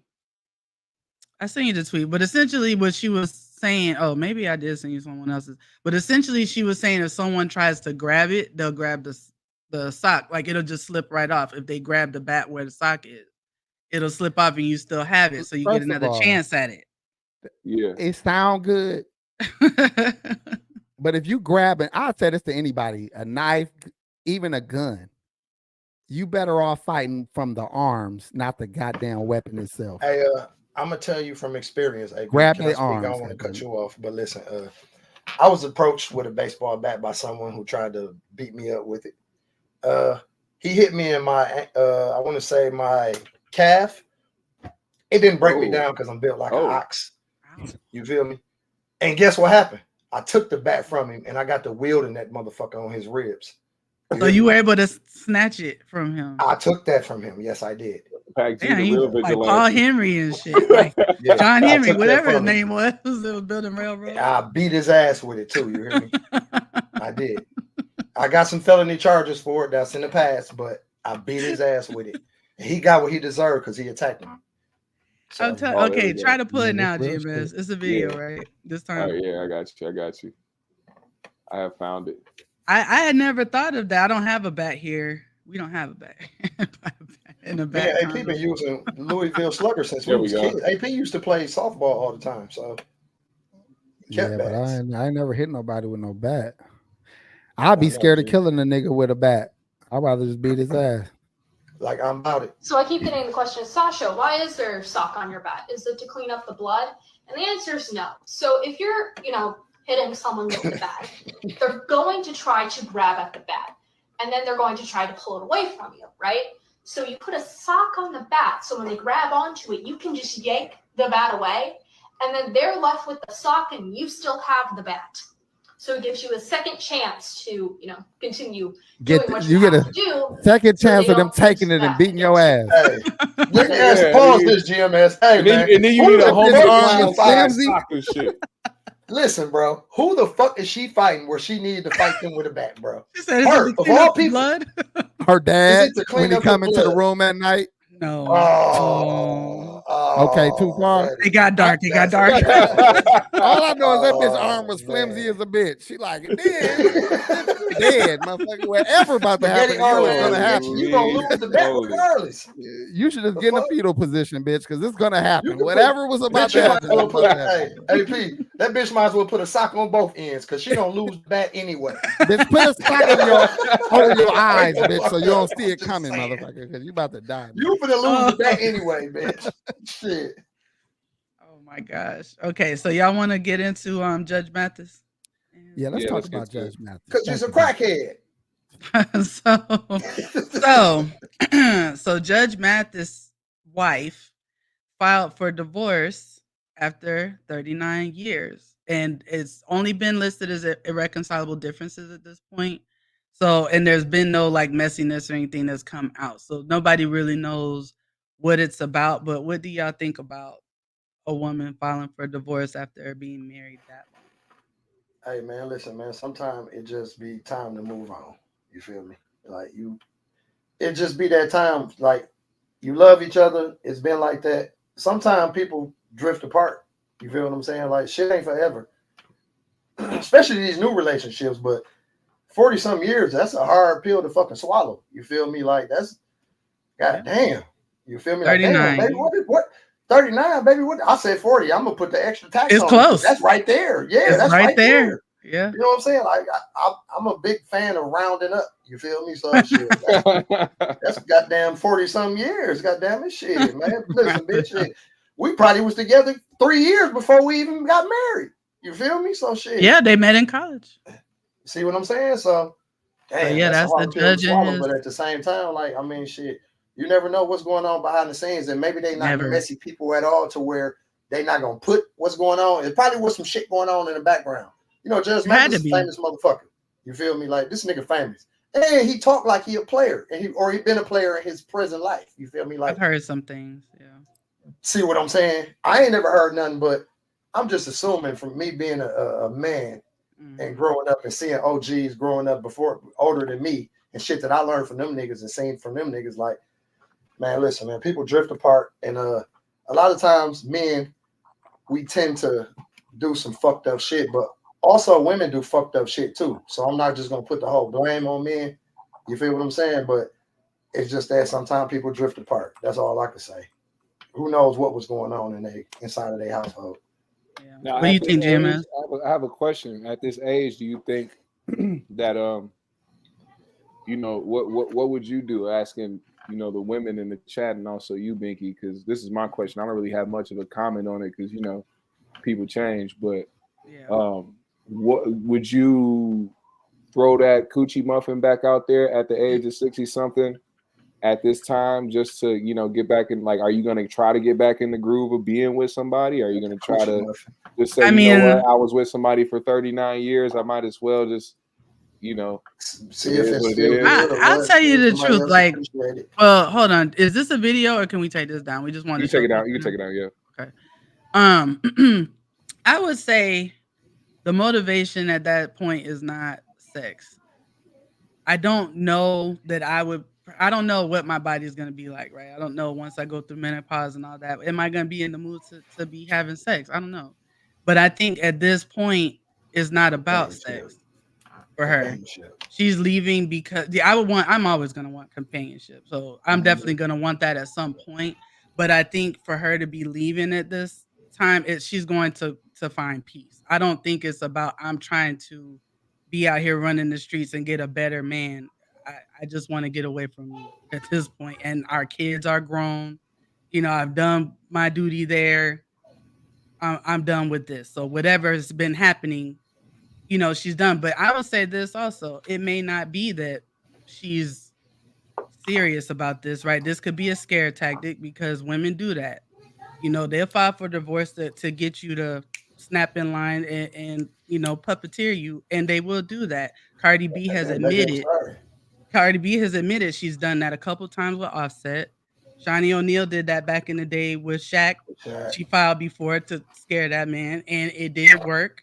They reconciled for a little bit, but I guess he kept doing what he was doing, and then she filed for real. Tina Knowles also did that. So sometimes women will file without the intent to go through with it to see if you want to fight for it. That's a good point. But when you rich, I think me personally, if you got that kind of money, I don't think I wouldn't give a fuck. Like, I don't think the woman or the man is really in that fucked up of a predicament. When you a average Joe and you've been with this woman for that long and you was hoping to have a woman that's going to help you and hold you down through your older years, and she take off on you after putting up with all your shit for all them years, I think that's fucked up. Yeah. But if y'all are well off and you is not going to be lacking nothing if y'all separate, I say kudos to them 30-something years. And y'all deserve to leave each other. Y'all deserve to finish your life with some new meat. Time to part ways. We both rich. We both rich. We both rich. Yeah, you just and Stella want her groove back. She want to be pounced on by something a little younger, maybe. You feel me? Because the sex got to be old and dry. You know what I mean? I mean, who knows? I don't know at that age, but let me say it ain't sex. Let me say it if it ain't sex. She still, like you brought up companionship, she still want to openly be able to go in public with her male friend. Yes. Now, her male friend, they might been fucking for 25 years. Yeah. And now that she divorced and she's not Judge Mathis' wife in public, she had to hide. She had to, exactly. She can be open with her male friend. She can move and groove without people stopping her, paparazzi stopping her like, that's Judge Mathis' wife. Ooh, look at this bitch. She ain't on shit. Scandal. Yeah, so now she get to openly live her life with who she really love right now. Because they can be together and have love for each other, but they probably ain't been in love 30-something years. They probably ain't been in love since year 7. You know what I'm saying? Probably not. Probably not. Shit. But I mean, I do. If he's so stupid, I don't remember. Year 7. Folks, that's true though. That's real shit. And the other thing, like people are, a lot of people I'm noticing in the comments, like not in our comments, but about this situation online, are just like, oh, but they just took a picture at an event in June and they look so in love and they look so happy and they went to Cabo and I'm like, those are pictures of a moment in time. We don't know their business, nor should we, as far as if they're fighting and getting into it. They Also, did what they please were remember, most humans are better at pretending than being themselves. So, listen, Binky, for all we know, they could have been on that trip in Cabo arguing the whole time. The whole time. Exactly. You know what I'm saying, Packy? He could have been walking off getting drinks on his own. Like, you know what? Fuck this shit. Bitch, I'm going to get a drink and smoke a joint. Bitch, you blowing me right now. You're blowing me. You acting like a crackhead now. You're acting like a crackhead. Bitch, are you a crackhead? You been smoking crack? He might use, I bet he used that line on her in arguments. I guarantee he has. I feel like I know he has. He said too much. Like, he said too much. I know he used it on. Like, bitch, I think you a crackhead. You been fucking dude for 25 years. No, he probably was like, I'm not a goddamn crackhead. I'm Judge motherfucking Mathis, bitch. He arrogant as a motherfucker. He probably was talking that shit to her. You know what I'm saying? Yeah. But he was talking what Packy was saying makes sense because it might not even have been an argument. G, they could have been on vacations because this was I promise you, I just witnessed this. Some motherfuckers was sitting there stale faced, and then a motherfucker bored as a bitch. They put the phone up. Everybody smiled up. Everybody turned it. Soon as the picture was done, everybody went right back to dead cold face, not enjoying themselves. Mm-hmm. So a lot of people is living that life right now where you may not even be going through anything bad, but there ain't nothing good going on either. You just going through the motions all day, every day, and there's no joy there. So that's just as bad as having beef. You know what I'm saying? Because now you like, what the fuck am I doing? Like, what? this shit is whack too. You know what I'm saying? I haven't laughed all day. I haven't smiled all day. I haven't had sex in a week. I haven't did this. I haven't did that. That's just as bad as beefing. So after that long, if y'all ain't got the fire lit no more, I say congratulations that y'all get to move on and still be healthy enough to go meet and hang with new people and got the money to do so. What's his name? OG Mont brought up that breaks up generational wealth. Maybe, maybe not. If your kids are grown and they still benefit from all of the things that you put in place and the trust and the life insurance and the properties you accumulated, if your grandchildren still benefit from the wealth, it don't break up nothing. It's still gonna be there. Yeah. I don't think that's a problem. And they at the I'm sorry, AP, go ahead, G. No, you go ahead. But I'm just saying, if the parents instill great values, morals, and all of that, you feel what I'm saying? Money management, they instilled that in the kids. Guess what? The kids ain't gonna never lose that. So at that same aspect, the parents ain't gonna not leave nothing behind for the kids if something happened, but they already instilled in the kids what they needed them to be in order to keep everything going. So, and it will be a little less generational wealth. Yeah, it will be a little less, right? I mean, Packy, you're right. It will be a little less just because, right, I'm taking my half or whatever. But I'm sure at this point it's definitely gonna be half. So I take my half, you take yours, and as long as I don't, mess mine up, fuck off my piece, you feel me? Shit, I'm and good. we have something left to leave to the kids. And that's what it's. Yeah, I'm sorry, Binky, but that's what it leads. No, to, that was you were finishing the same thought. Yeah, exactly. Exactly. Hell yeah. Damn, we got quiet as church. We did because I was looking at AP. I didn't want to. I started reading the comments. I see you reading. They saying some shit down here. Nicole Washington said, "Can you pull that one up?" She said, "Just because things end doesn't mean the totality of it wasn't more sweet than bitter." That's true. Sometimes you got to know when to say goodbye, and it takes a strong person to know when to say goodbye, when to pull the trigger, and mean it, because a lot of times we want to pull the trigger, but we weak, and it's scary. You know what I'm saying? Without someone I love or whatever it is, it's hard. Becky, that's where the weakness come in. The weakness come in when y'all first do it, and maybe one of the parties or both of the parties in a relationship feel like it's not that, so they keep going back. Expecting I've done that so many times. Results, that's what I'm saying. You don't get the same results. You keep getting the same negative results that's pushing you away. Yeah. But you still find yourself trying to fight for this situation, but at the same time, it's not destined for it. So you just got to let the shit go.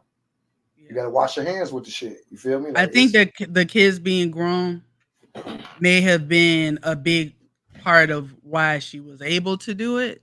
Because I know that a lot of, you don't want to break up your family, period, whether your kids are grown or not, right? Nobody wants to do that. Yeah. But you definitely don't want to do it when they're still underage.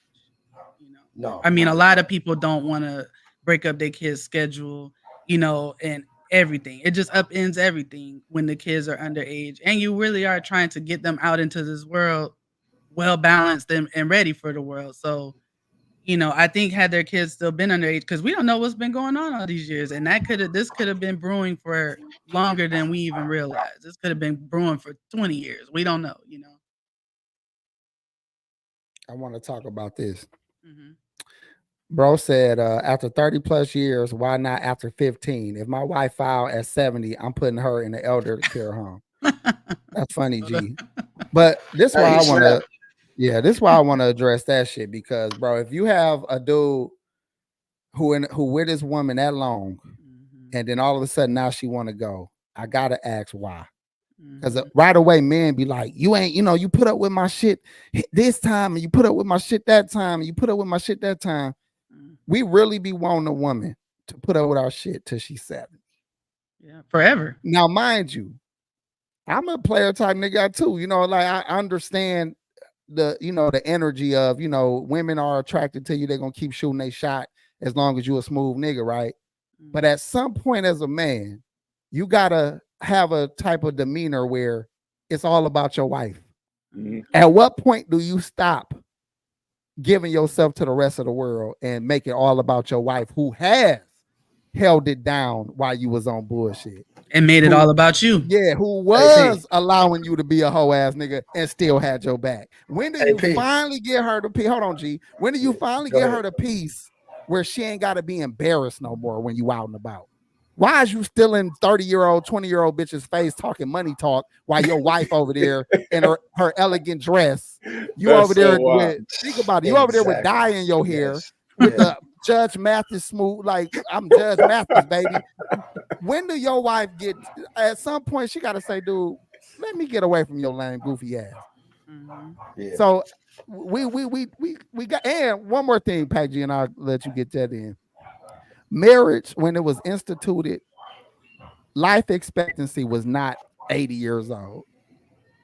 Motherfuckers' whole life was gone by 55, 45. So Yeah. no one has ever thought that they would be married 60 something fucking years. That shit is in the last 100 years have people been able to live long enough to have 50, 60-year marriages. But all right, Yeah. that's all I want to say. Pac G, you That's a have something fact. to say? Man, I forgot what the fuck I was going to say. It's all good, G. My bad. No, it's good, G. But everything you said, you touched on a whole lot of shit that was on point, my nigga. And I definitely applaud you for that because you talk your shit. And it's been rumored. I'm sorry. Go ahead, AP. I was just gonna say I've seen the other shit though, where a nigga did right, where a nigga was all about his wife, Yeah. and then she get about. I told this story. This happened to my nigga some years back. He about early 50s. He been with his wife since early 20s. Had kids, all that. They was all grown. They was living. He thinking that he at the end of his life where, I'm with the woman I'm gonna retire with. We done raised our kids. I'm gonna start enjoying my wife. All I do is go to work, sit at home, drink my beer, wash my car. He had a nice little car. He'd go out, wash his car, drink beers and shit. He thought he was like, this was my life. I did it. Come to find out she was fucking on a young nigga. When he finds out about it, instead of her being more discreet or maybe stopping her affair, she told that nigga to move. She told her husband that many years, like, you got to get out the way. You standing in between me and happiness. Progress. Damn. You know what I'm saying? I'm trying to get some young dick. That's a hard pill to swallow, Yes, bro. so tell us the rest. How did that end? That brother passed away a year after this of a heart attack. Damn. Heart attack, G. That's a broken heart, G. I agree. That's a I broken totally heart, agree. G. That's people die of broken hearts. I don't give a fuck what nobody's saying. Totally that shit agree, ain't dog. real. That It- shit it- it real. do something. It is Kids People real. die Yeah. of fucking broken hearts, bro. That shit is real, bro. And that's what I've had happened, hair bro. fall out because of a broken heart, so I know you could die from So should people get married, y'all? Like, should people still even be on that at this point? Fuck no. it. Dang, GMS, say more. Tell Go deeper. about Shit, I mean, elaborate. shit, Go deeper. Why do you say that? Fuck no. yeah, GMS, go ahead. Let us know what you got going on, brother. I You a just little younger elaborated. than me and AP. Oh, okay, he said, "Well, no, okay, and say fuck no." less. Say less. Fuck no. All Fuck right, let no. him- It is what it is. Let him get it in. Go ahead. No, you said that was his That was elaboration. it. That's That was it. it. That's all I had to say to So elaborate. I say, Boo, this nigga. I say this. Boo. Boo, this nigga, man. Boo. That was some very D shit of you to do, man. Not deep. I say that depending on if you have kids or not. I don't know why, but I feel like from what I've observed, people that have children need more of a bond than the child for some reason to keep them together. And I feel like marriage seems to work to keep people together longer than they would if they were just like baby daddy and baby mama. I feel like when you have more to lose, when you have financial consequences, credit consequences, all other kind of things that annoy you and untying accounts and all this stuff, I just feel like people were sticking out more. And I think, married households are good for family, which are good for society, which I live in. You know what I'm saying? And I think, but if you don't have kids, I mean, I've never really been big on marriage. But if you want to, make a lifelong commitment to your partner, that's you. I don't personally see the point without children, but to each their own. What do you think, AP? I think I think marriage is confusing because we really is going off of the courts, making it a legal contract. But before there were courts and before there was documentation, you married out of religious, beliefs, or just taking a woman as yours, and that made her yours. You know what I'm saying? Like now we just talking about documents. I believe that when you got a woman in your life that is choosing to ride for you and vice versa, whether y'all got that document or not, that is your wife. Y'all gonna move like that's your wife. Y'all gonna build together or destroy each other like that's your wife. But when you have that real soul tie with a person and that real bond with somebody, whether y'all put it on paper or not, that's your motherfucking wife. That's that common law, AP. Yeah. The problem with the document is it's a tool now and leverage for a woman to use after 30, 40 years, especially if you're wealthy, because she can't control you no other way. So her only last ditch effort is to try to hit you in the pockets, make life a little difficult for you because she can't get control over you. You know what I'm saying? So the document itself is the bigger problem about marriage. If people were just having ceremonies and holding true to their real feelings, I think having a lifelong commitment with a woman is a good thing. Beautiful. Yeah. I just don't think it needed to be a paperwork involved. So if I ain't trying to like murky the waters, but it depends. You know what I'm saying? I get what you're saying. What you say, Pac G? I don't think it need to be paperwork involved either, because if I love you, baby. I'm with you. I ain't, you know what I mean? Shit. And if we've been together for 10 plus years or 12 plus years or whatever it was without some paperwork, we don't need no paperwork to solidify with the love that we got. We've been had this before we even thought about some paperwork. You know what I mean? Shit. Just make sure you get some paperwork. You feel me? But, you hear me, Pac G? Make sure you get some paperwork. So maybe not the marriage license and all that, but you put on your life insurance and all that power of attorney, living will. That shit. Yeah, hell yeah. Get all that stuff straight. But yeah, for sure. Because there are ways to do that. Yeah, I don't know, man. And man got to be more forgiving. While you was out here running the streets getting pussy, and your woman was holding you down, still cooking for you and all that. When she turned 50, and your dick ain't dicking no more. Dick ain't hitting on shit. And she getting dressed like a motherfucker. She putting all her shit on and makeup and ordering all them panties and shit. And then she like, I'm finna go with the girls. She going. And you start to peep game like you're just kicking it a whole lot more than she used to. Just mind your business, nigga. That's what my friend fucked up at. He started looking. He's acting like a woman. Like a woman. Looking through her shit. And he found something. The Reaper keeper 1000.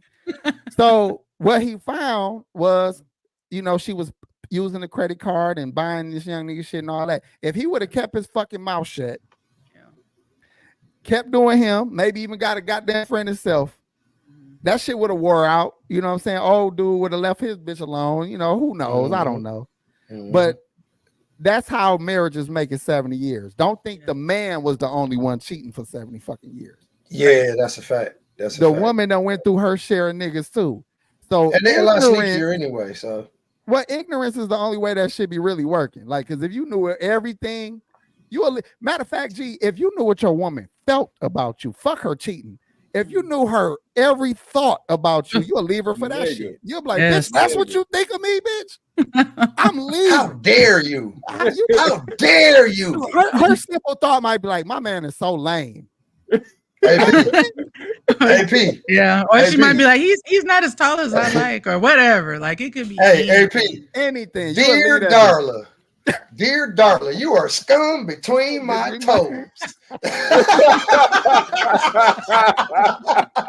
Bro, you do not want to know what your bitch think about you, dog. You down there around, bro. You be like, why you just didn't cheat on me? Why would you tell me what you feel, bitch? You don't want to know that shit, bro. You don't. Man, hell no. I'll pass. I'm good. So do y'all think that they will actually go through with the divorce? Do you think it's gonna actually happen? I personally think Shit. they should, man. Yeah. I mean, I don't know them, but it might be time for something new. Judge Mathis have a real like weird arrogance about himself that don't come across like confidence to me. It come across like a nigga that's trying to like, I don't know, man. Like, you know how niggas get some money and they try to, you know, put on a little harder than they need to. You know what I mean? He gave me that kind of vibe. He trying to compensate for something, G. That's how the kind of vibe he gave me. Like he be probably doing a little too much. I don't know, but that's just how I see it. It's something there that's not all the way there. Yeah. I feel But you see a nigga like Denzel. Now that would shock me if his wife did that. Sometimes I wonder what's really going on with Denzel, because his wife, not his wife, his son, I don't know, like his son be giving some weird energy sometimes when his dad's name comes up. The football player? The one that's an actor. He has an actor son. Okay. I thought you were talking about. And whenever they talk, you know, about him or talk to him about Denzel, it's like he immediately wants to talk about his mom and like give his mom props and these kind of things. And I don't know. So sometimes that's an average young boy though. Yeah. You got to realize Denzel has been Denzel his whole life. Yeah. The probably the most famous black actor. Yeah. Period. And a sex symbol to women. That nigga So he got overshadowed. His time with his dad got overshadowed by fans. His mama's relationship is probably tight because dad stayed working. This nigga had a project every year that he was filming. The whole time this nigga was alive, he had a movie he was making. No bullshit. That's a fact. So when we go out and make money as fathers, we lose some of that connection with our children because we out here getting money all day and we don't got the same time. Like my baby mama, she take my sons got, they got so much sports shit. That's my baby mama driving their ass every fucking where. That's her taking them to every practice. That's her going to damn near every game. I go to the games I can go to because I'm busy. Yeah, because you're busy. Yeah. It's for my sons to honor their mama more. But how I get the love from them is by honoring their mama in front of them. I don't be one of them baby daddies like fuck that bitch. I be one of them baby daddies that's trying to make sure the kids is showing their mama a lot of respect. Making sure that I'm showing their mama a lot of respect. And so then they love me too, because they like my daddy loved my mama, even though they ain't together, he got her back. Yeah. So they can respect me a little more. You know, you got to play these games, man. If you really want to respect. We got to give a big shout out to the women in general, though, because their job is never done, especially mothers. You feel what I'm saying? Job is never done, bro. When it comes never done. Even when y'all home together, the kids is calling mama name. The kids has got you even looking at her like, is you gonna deal with this fucking kid that you want to? That's called the default. That's called the default parent. A lot of moms. But a lot of us men be like, you wanted this motherfucker. No, it's crazy. I was just trying to fuck. You gotta get up and handle your shit. On my side of things with my family, that's probably why I feel the way that I feel, you know, towards my dad. Like as far as like just us not being as close, because that wasn't the type of relationship that they had. Like, despite the situation they were going through, it was never a moment where I heard my dad be like, you know, I respect your mom, blah, blah, blah, or, you know, y'all make sure y'all do this, or y'all not even now. Mom, y'all make sure, whatever. Not even now. Not even now. Listen, and a lot of it does, I feel like, come from the fact that, you know, everybody got their own sides of the stories. You know what I'm saying? It's their side and it's this side. You know what I'm saying? And they sticking by whatever side they want to stick by. And there's never been a resolution in it. You know what I'm saying? There's never been no conversations. You know, my mom and his wife never sat down, had a conversation. It's been over like 20 some years. You know what I'm saying? Like they ain't never, none of that shit. So it's like, it makes you feel a type of way. Cause it's almost like, hey nigga, you supposed to be orchestrating this type of shit. Right. You know what I'm saying? You supposed to be like, look, I got, you know, 2 sons over here. I don't mess with their mama, but at the same time, there has to be some type of respect level there because I want to be able to have a real, genuine, positive, healthy relationship with my sons. Not because I'm trying to still be close to their mom, but because I have sons that I care for and I want to be able to look out for them in a certain way. So it was never that. That's interesting. And like my dad, you know, I've said this before, but like he wasn't in my life consistently when I was growing up. But once I became grown, you know, way grown, you know, he reached out, he you know, got in contact with me, and we've been on ever since. Yeah, that's how my pops was too, for real. And he Like, does big up before my that- mom a lot, almost every time we talk. before Like My he's that- always mom, talking about my mom. and that's the thing. Like AP was saying, my mom was the one that was going and getting us everything we needed. Like she had 3 sons that all were athletic, all played sports. Made sure we got the practices, games, extracurricular shit. You know what I'm saying? Like she made it to everything. So you know what I mean? Like that type of shit is commendable. You can't have nobody doing that when it was originally your responsibility to help with that, and you abandon that. You know what I mean? You abandon your post to go That's and what I say. take care of something else. You's a lame nigga if you do that. For anybody in the chat, and you on some bullshit, you need to tighten the fuck up, because it ain't nothing but real men around this motherfucker, bro. On some real shit. My pops wasn't there for me, but I learned a lot of shit from AP Pops. You feel what I'm saying? Even though he went through his own shit. You feel what I'm saying?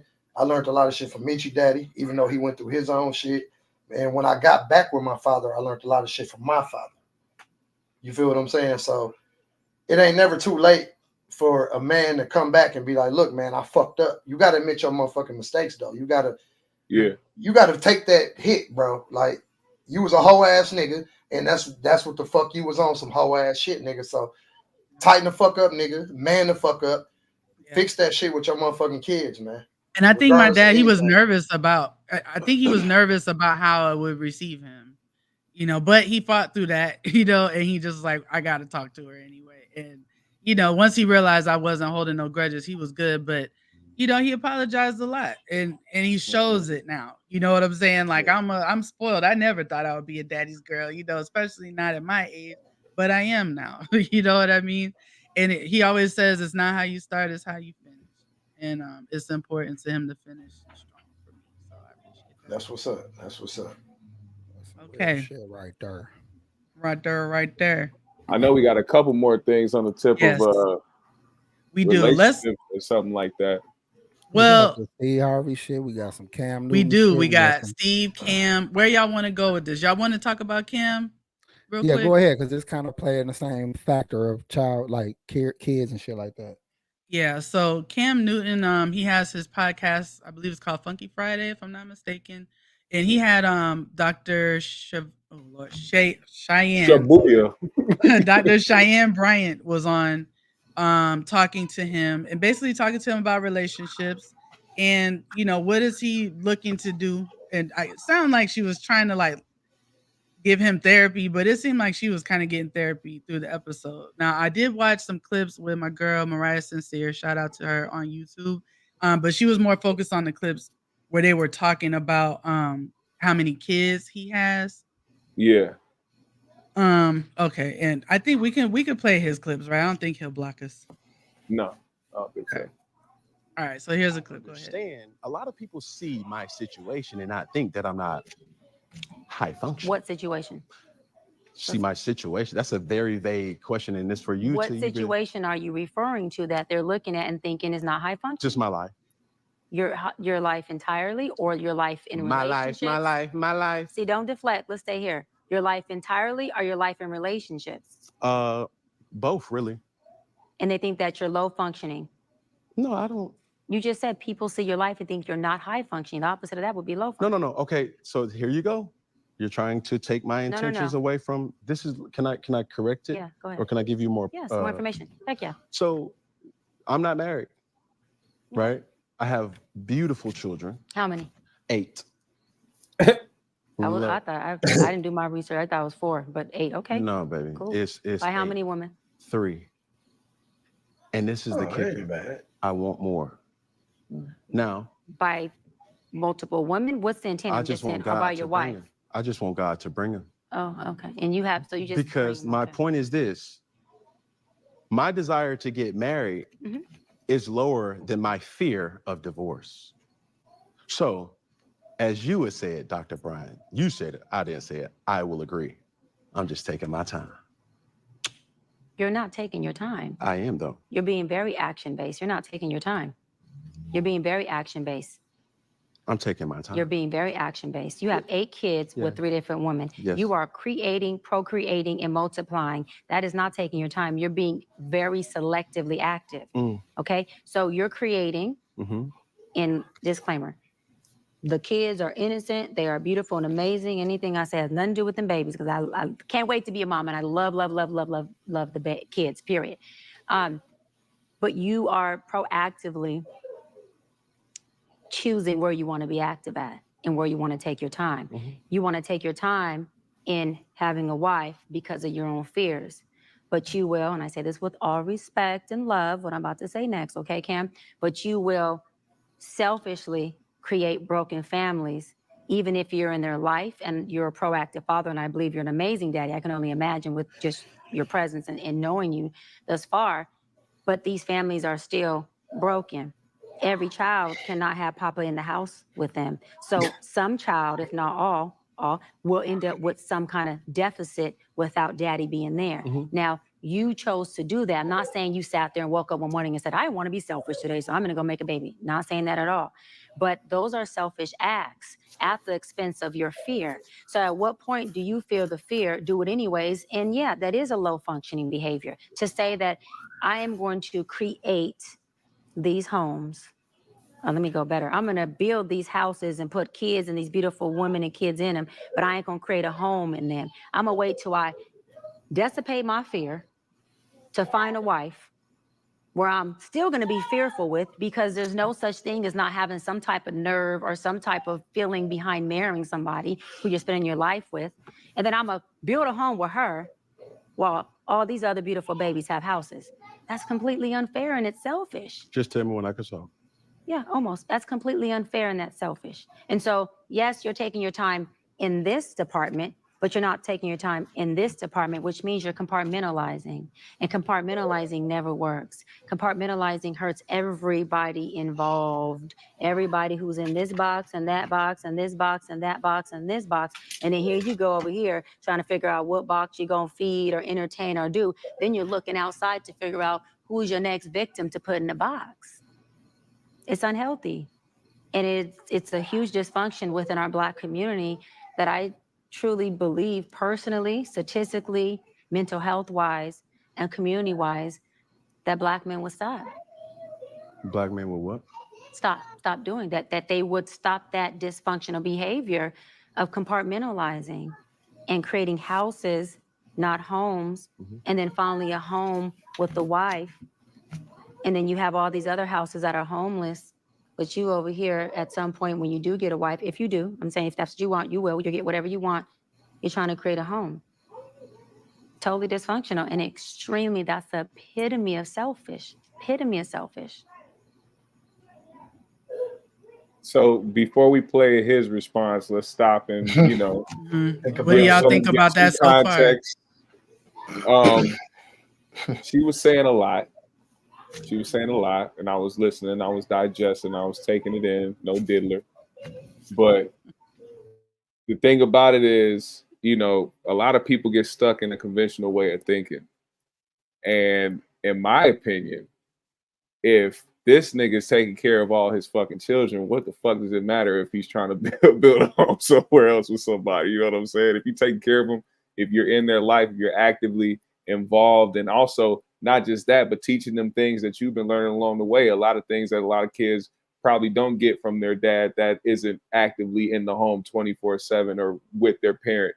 You know what I'm saying? Give them the game that you got, not just in the football sense, nigga, but, you know, talk to them about business, talk to them about investments, talk to them about doing certain things that improve them in their life when they get older. Like, we have to start thinking about certain things differently. It's not the 50s, the 60s, the 70s, 80s, 90s, even early 2000s no more. Like, shit is getting harder as days go on. You know what I mean? We got to start setting up kids with something more important than, you know, the conventional way of thinking. You talking about a fairy tale.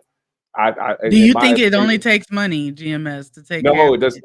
I didn't say that. I did not say that. Like I just said, if he shows up for them and he's there for them, and he's teaching them things to help them in life, to progress in life, I can't hate on his way of trying to do it. Like it doesn't have to be my way of doing it. I just think that people should be more open to how people want to do shit, because not everybody's the same way. I'm not going to be the guy that has a bunch of kids all over the place and, you know, just trying to figure out my love life as well. But I'm not built like that. That's not me. But if he's doing that, this is what I'm saying. If he's doing it and he's successful at it in the way where I'm saying he's taking care of his family and he's active, he's there, and he's in these kids' life and he's teaching them something and being a dad, then I don't see the problem. Once we start seeing the issue, once we start seeing a decline in certain things, once we start seeing that he's not doing the things that he's supposed to be doing, then yeah, you fucked up, and you just, you know, your head, you thought your head was as big as that top hat you got on, looking like the motherfucker from Alice in Wonderland. But I ain't seen that yet. So okay, what do you think, Pac G?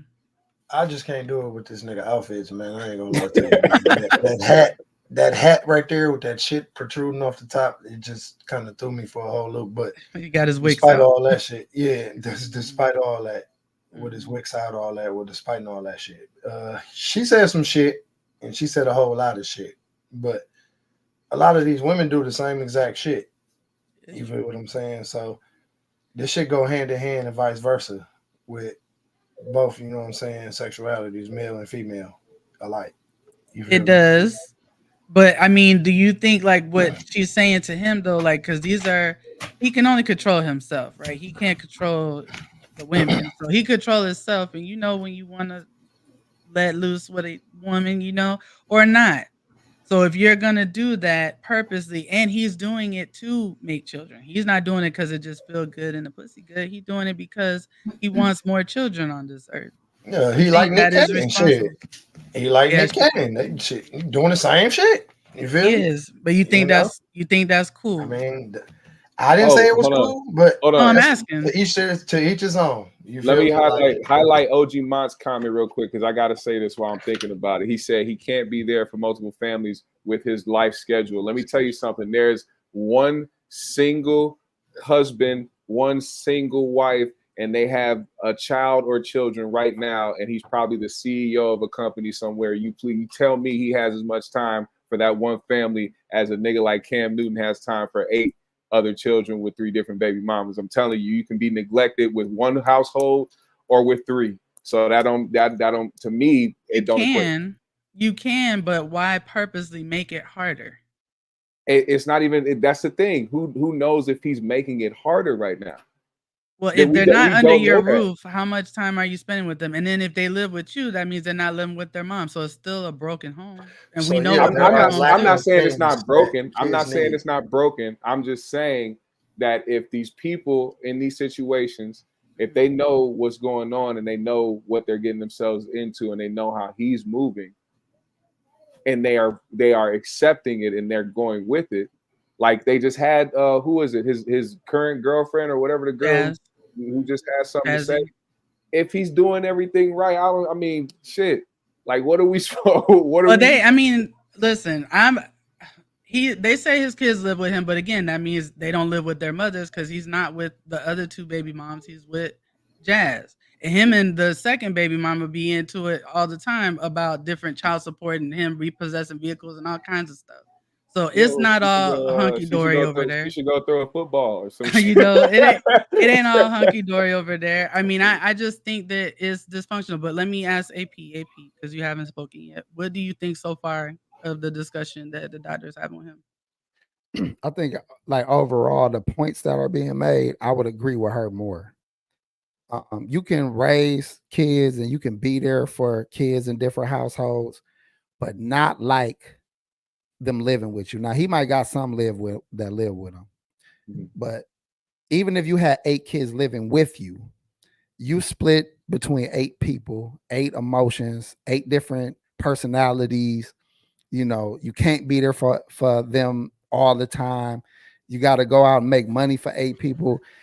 It's going to be a lot of influences that you can't monitor, that you can't be there for, that you can't, you know, situations that they go through that you can't guide them on. I think this type of energy is why there's so many gay young men, because, you know, look at all the busy athletes and busy celebrities.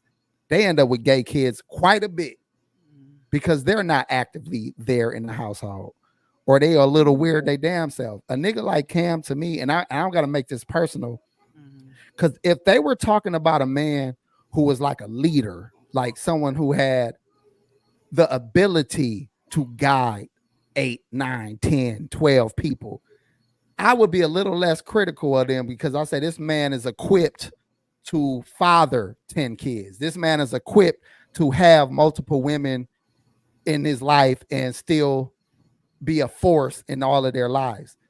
That's a powerful man that should have this type of family, not a goofy ass nigga like Cam. There's some goofy ass niggas out here that shouldn't have one kid, more or less 8 or 9 or 10. 8 or 9, 10, yeah. And that's the real problem with what we seeing here, because a lot of these motherfuckers that have these 30 kids or have these homes and they trying to make it like it's some spiritual shit, you niggas are retarded. When you listen to them talk, you like, nigga, how the fuck is you gonna guide 4 kids, more or less 10, nigga? Like, you ain't that nigga for that. Now, if you like a, you know, a spiritual guru and you're able to equip multiple people with the emotional needs and, you know, financial needs, and, you know, and you able to be present, that's another story. But if you're a goofy, this shit hurts my feelings to see goofies like this behaving like this, and women being okay with being baby mama number 4 or baby mama number 5. Any nigga, any woman that looks at this goofy ass nigga, now this might sound like some hater shit, any bitch that looks at a goofy like this and says, I want to also have kids with this goofy, bitch, you are a problem in the society. There's something wrong with you, for real. I don't like this kind of shit. It's selfish. And they trying to use the old like African tribes and old different beliefs to make excuses for this. What was the woman? What was some of the ways she was calling this shit? Selfish. Yeah. You know, it is selfish to want to not consider what your child would feel if he had to share you between 10 other motherfuckers. I got 8 kids that I'm raising, and I got 3 baby mamas, and my kids are here, but they're not here all the time. And it's really hard to get them all together at once. It's really hard to make sure that sibling love for each other is strong, because they're always all doing some other shit. I can't be there for everything.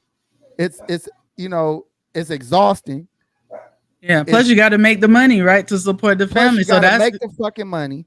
And then you can't always. My son hit me with a motherfucking one of them, you know, when they gotta raise money for some shit. Fundraiser shit, but it ain't even for selling shit. Like, you want me to go begging motherfuckers at work to donate for your shit? We don't get no popcorn. He said, "Look, man, my son's selling these chocolates, fam, and dude, not to mention they had one of the world's finest." Dude, they had a school that damn near got a fucking NFL level football program. Y'all don't need this shit. Y'all got enough alumni to not need this shit. So sell some better candy. Y'all out here with heat bars and shit. But gee, what do a father do? A good father, like, damn, I don't want my son being one of them kids that I had to be, where you didn't sell shit because everybody was broke in your fucking neighborhood. Right. So you come there like sad that you only sold $15 worth of shit. So I had to break bread. I had to put all the money on this motherfucking shit just so I didn't look like he ain't had no contribution, dog. Like, it's some shit that you go through, dog, that you got to be an idiot. I don't give a fuck how much money you got. Because what a person like Cam can do is, instead of having a bunch of kids in broken houses, he can just mentor a bunch of kids that already come from broken houses. He can have the few kids that he got, love on them, and then he can mentor all of these many children out here that need guidance, not creating a bunch of motherfucking houses that of little kids that's watching their dad dressed like a goddamn fruitcake. That shit is not a yes. Are them long johns he had on? I don't know. You can almost, you should almost be able to call CPS and say, I have concerns for Cam Newton's children. What's your concerns? And I'll just text him a picture of this nigga. CPS should be there tomorrow. The cat in the hat. Inspect the motherfucking house. I want to know what AP real quick for AP Dollar Bill's comment right here. Highlight that real quick for me. It says society doesn't want black population increasing. That's why they shame Nick Cannon and Cam Newton, but advocate abortion. What do you say to that? I say that's another one of them niggas with some goddamn crystals hanging from their fucking neck that ain't got no goddamn money, that think that this shit is deep what you saying about the black population. Because with broken homes, you create more children, but you create children that's going to kill each other by 18 because they didn't have proper fathers in the house. They didn't have a family structure. So you can produce a whole bunch of some shit, but if it's produced cheaply and poorly, it will not be worth a damn. And that's what's happened to the black community. Because there's no nuclear household and because there's no fathers and mothers working together as a team, you got a bunch of cheaply made Negroes that's out here killing each other. That is not a benefit to nobody, and the population will never grow if we have the type of deaths and population that we have of people that don't produce shit, don't want shit, love material things more than each other. No, I don't want more of that. I would prefer we have less kids and have smarter kids, or less kids and have more loving kids than have a whole bunch of broken ass homes with ignorant ass niggas. That's what I'll say to that. That's a fact. That's the AP in the house. Now, That's we a didn't fact. finish the video because he did respond to her. Yeah. So do you want to play that? Yep. Let's go. I'm done. You can go for Okay, it. say less. All right. So, what identifies as a broken home? What you have going on with these, whoever you're not in the house with, is a broken home. It's called a blended family. It's called a blended family. That means That the family is blended. So blended. so means- blended means broken. Yeah. Okay. Mhm. So the guy that you were entertaining, Mhm. you would go as low as 26 That I would entertain. Yes. Got it. Okay. and as high as what age? Whatever man that doesn't have kids. Yeah, as high as Whoever doesn't have kids, whatever age he is with no kids. I just No, that's the age. I'm saying I don't have an age range as far as how old. If he has no kids, so your he's a candidate. non-negotiable is a person who does not have children. My non-negotiable is a person with kids. But yes, I get how you're saying it. Yes, So you cannot date a person. You cannot be with a I person. can, but I'm choosing not to. So I can be with like- anyone, but I'm like choosing not to. you're I gotta correct it. It's my narrative, Cam. You're I like can. jumping in, I jumping out. It's either Cam. No, it's not. I can't. There's no such thing. I can date whoever I want. I am definitely well equipped to do so. okay. So I'm not going to allow that word to be something that fits what I can't do. I'm well equipped to date anybody. Yes. My preference, Yes. because there's nothing wrong with a lot of men who have kids. So I don't want to put that narrative out there. Yeah. My personal preference is I would not choose to date a man with kids. Okay. Yes. So you're dating a man with kids. Just a scenario. Oh, okay. Got it. Yes. You're dating a man with kids. Yes. So you've identified that that's a broken home from the jump. With your verbiage of blended family means broken. I've identified that I'm dating a broken man who is creating who he is, because we could teach what we know, we create who we are. And so broken people create brokenness, whether it's through a child, whether it's through a relationship, whether it's through themselves. It doesn't have to be a beautiful baby, but you're creating brokenness. And broken people can come from married households.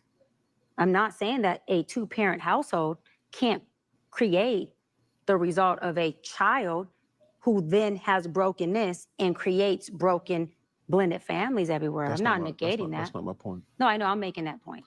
But yes. But my point. My answer is I not only identified that those homes are houses without a home because he's not in them, Yeah. but also that he's a broken man. But you're going to be with a broken man. No, I won't. I just said I wouldn't be with a man. I wouldn't be with a broken man who has multiple kids. I will take No, not multiple. I'm well, talking a kid. It doesn't so matter. you're I don't not going to date a man with children. No, but let me clear this up because you said I won't date a broken man. That's not what I said. No, I said, are you listen to what I'm I heard saying, you. Doc? Let me answer This it. nigga's Hold trying on. to sound more smart We than all what have a he's level trying to of give off. He not saying So shit. will I date a broken man? Yes. I'm sorry, I have to stop that. I'm done listening to that because Cam wasn't Yeah. saying shit. Cam wasn't saying shit. Like, what point were you getting to, my guy? Like, What were He you never trying to got get to the to? point. What were you trying to get? Like, what was your end game? So you won't date a man. How many ways is she gonna say she's Now, not gonna y'all, date a y'all man with a telling me, kid, nigga? y'all telling me a nigga like that's supposed to be a father of one son? Oh my god, he wasn't saying a motherfucking thing. I mean, and she was saying a lot, Man. and I think that But for that's because men, she had to respond to the did. confusion of her of him trying to get to his point. How yeah, is she was supposed trying to untie respond? what he was saying. Yeah, No, that shit like was you're He crazy. saying tied the exactly. shoes and all kind of knots. You hear me? Like his He did. motherfucking It weird hurt my ass hat. brain. But do you think that because people have been kind of criticizing her look? I mean, first of all, she's a beautiful woman. Oh yeah. And she's sexy and everything. Do you think that her appearance made it any kind of distracting for him to receive her message at all? Not at all. He done seen the best. He didn't He's see. just slow. Listen, not He's at all. slow as He fuck. he a slow one. Yeah, he a slow one because her appearance ain't got nothing to do with it. She fine. He done seen a Fine million, as 10 hell. times finer than her.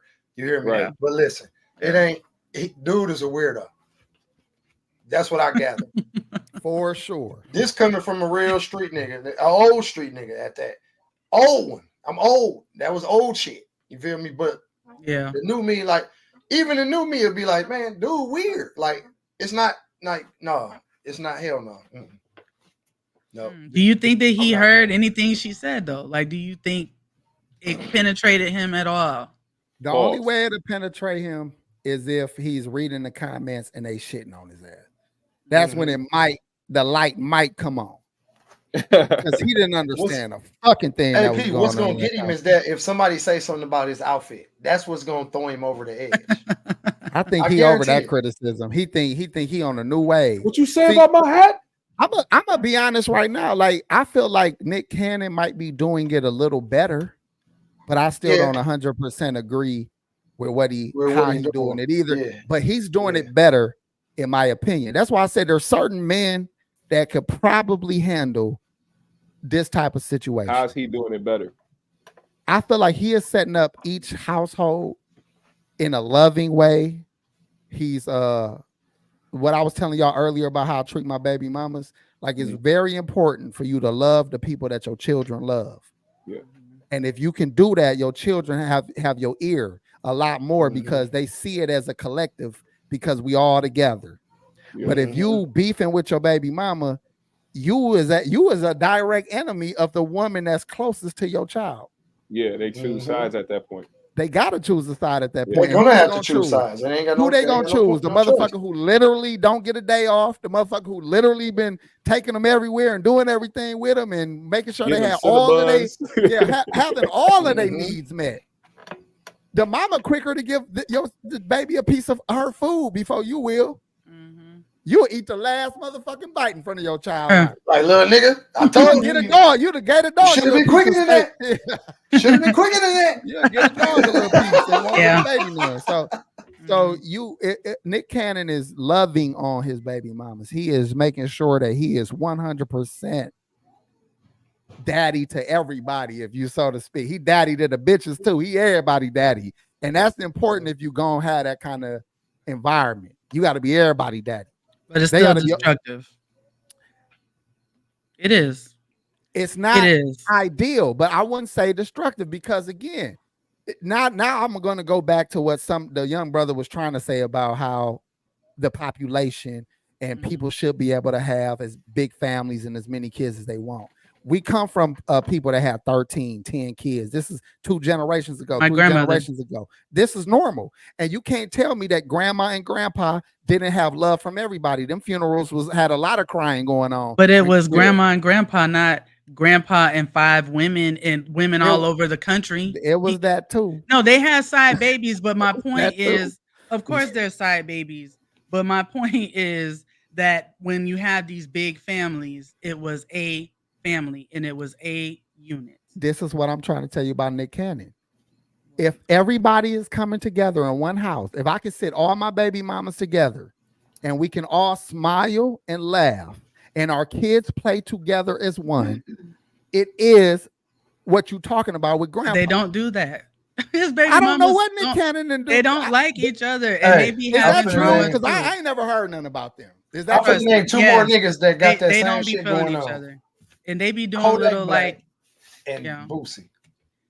Yeah, but like to Nick, you know, and his baby mamas, they be doing little underhanded shit. They be getting jealous when another one get pregnant and they didn't know about it. One of them was crying on reality TV. So listen, See, I if don't they know were all all that. I good don't with know all the this, gossip part. but that's what I'm saying. If they But were that's all what good I'm with telling this, that's you. something It has to be done that way. So let's say Nick Cannon, let's take him off the board. It will have to be done in a way where all of the women are in agreement.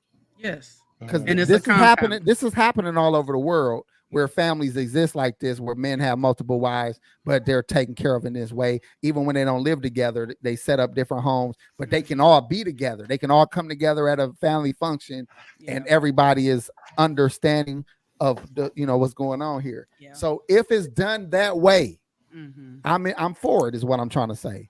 If it's done any other way, I think it's unnecessary. I think it's destructive. And I think those same men that want to be, I think you could be a surrogate father better than you can be an actual blood father if you have the means. I would much rather be a mentor to a bunch of kids and only have 2 or 3 kids than to have 30 motherfuckers. Yeah, hell kids. yeah. Right. Absolutely. Absolutely.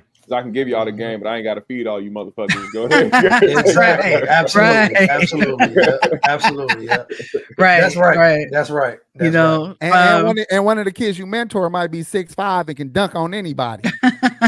There's that too. You might fuck around, come up. You might fuck around, come up, being a mentor and shit. You got some shit. You got some shit coming on the back end. You hear me? And your real son's built weird as hell because you just When you there at the Hall of Fame speech and he thanking you in the Yeah. crowd and shit, your ass gonna be there like, yeah, I mentored that nigga right there. Yeah, he thanking me because I helped him out. The weird built kids, you put them in the gaming or something. Put them on the PC somewhere. The weird built kids, put them on the PC. The weird built. Oh, good. Put 'em on That's the a great PC. point. Shouldn't you just automatically put your kids in the field that they should be in? Like if you Right. got a strong ass daughter, you should be like, you're gonna be a construction worker, You're baby. gonna be a construction worker, man. Nah, should you get gotta work for be the shot city. put in the You should Olympics. have that. Come on now. No, you should have that bitch in the backyard with cinder blocks. Just walk it down to the end of the yard and walk it back. You got your little daughter with 2 cinder blocks. Just Baby, had a bitch in the backyard with cinder blocks. like baby, GMS has a throw daughter. the Don't you do sandbags. this. Throw the sandbags in that wheelbarrow over there and push that motherfucker across. Take the sledgehammer over there and hit that tire about 38 times. bitch. Dog, this nigga ruthless. Man, my bro. daughter's amazing. You should see my daughter, man. She built Oh, three gosh. tractor John Henry, trailers. goddammit. John Joanne Henry. Dog. Henry. Jo- goddammit. Hey, there we go right now. If y'all in the chat, if your daughter got real little legs and a real big upper body, trust me, she is supposed to be doing some construction or some type of Shot maybe put. bodybuilding, some Supposed to motherfucking be having a big metal ball like strongman this. competitions. Yeah, shot put. Hey, Good. That's a good one. strongman Shot put is a competition, good no one. bullshit, That yeah. is a good one for the strong women. Yeah, my dad said he would have had me in track or basketball if he had been around. You'd have been dunking on Lisa Leslie ass. I would have been short compared to them. Or you would have been, or you would have been WNBA. getting caught with CBD carts in motherfucking goddamn Ukraine. It's a no, Russia. Bianca. Yeah, Russia with Russia. CBD carts. She was Like, goddamn, is that celebrating Binky? Is Brittany that Griner. Binky? Oh Damn. my god! Both I y'all had can't. told her weed stop pens, smoking that yo. CBD. Right? I told her. Couldn't keep that shit at home. A lot of Hey, lady hey, licking in that Hey, locker room. what should SEMO girl be doing? Oh my god! What type of job should SEMO Chill girl out, have? G. Yeah, She I gonna better get get caught. out. She gonna That's get why caught. the Hey, hamburger patties Pete. there for local McDonald's franchises. she gonna get caught in customs with a bunch of Vienna sausages from Russia. No, hey, she be having some interesting ass shit in her fucking stomach. She'll pull out some motherfucking raw shoes, some cleats, some size 12 cleats that came out her motherfucking gut roll. Like she can steal Some her Dutch motherfucking ass off. clogs. Oh. Dog, them fat She got bitches some be Dutch stealing like clogs in dog. that They become motherfucker. dog. Fat Bottle bitches of will come- champagne. You remember Yeah, the comedian that did that? I was just gonna say, fat bitches that come out the liquor store with full fifths in they like 3 or 4 fifths in they motherfucking Oh, shit. leggings. Underbelly. Like, bitch, where did you hide that shit at? Where do you hide that shit at? Damn. Bitch, you just And pulled they- a and they leader bra- out your pussy? Got their titties and shit. Oh my god! SEMO, your That girl just- should be a thief. That just made me like clench, Packy. A when you career said that. criminal. She's a career criminal. A Lord. klepto, if you will. So what happened with Steve Harvey, real quick? Wow. What was that all So about? Steve Harvey decided 8 months later that he was going to respond to Katt Williams without saying his name, but making it very clear that he was talking about Katt, making references to his height and also his iconic perm. So Yeah. we have video of what Steve Harvey had to say regarding that. If you guys don't remember, of course, Katt Williams went in on a lot of people during his Club Shay Shay interview. But when he went in on Steve Harvey, he made it very known that Steve Harvey is an alleged joke thief. And he also believes that Steve Harvey is not talented enough to have gotten the opportunities he felt, like he should have got in the industry. So here we go right here. This shit long. Go ahead. Ass hater who is, and you'll never have a hater that's doing better than you. Always know that. Don't get off the wall to dress some pity any ass boy who ain't got shit going for himself. Now you done stopped your climb up on the wall so you can come down here and talk to his little punk ass. Don't do that, man. I stay away from it. Now, do I want to? Yes. Because I'm a human being and I'm hood. I used to be a fighter and I still got hands. They slow, but if you get up on me real close, I can still knock your monkey ass out there. I just don't have the quickness I have. But I still know how to turn my hip and shift that weight, and I'll knock your short ass out. I'll shoot your perm straight out your head. He feeling some type of way. It's been Yeah. a long time. Then he proceeded to take out a cigar and light it after that. But then he also went on to talk about how black people don't need to, or how we need to get on a different path of, supporting each other and uplifting each other. And he made a reference to Michael Rubin.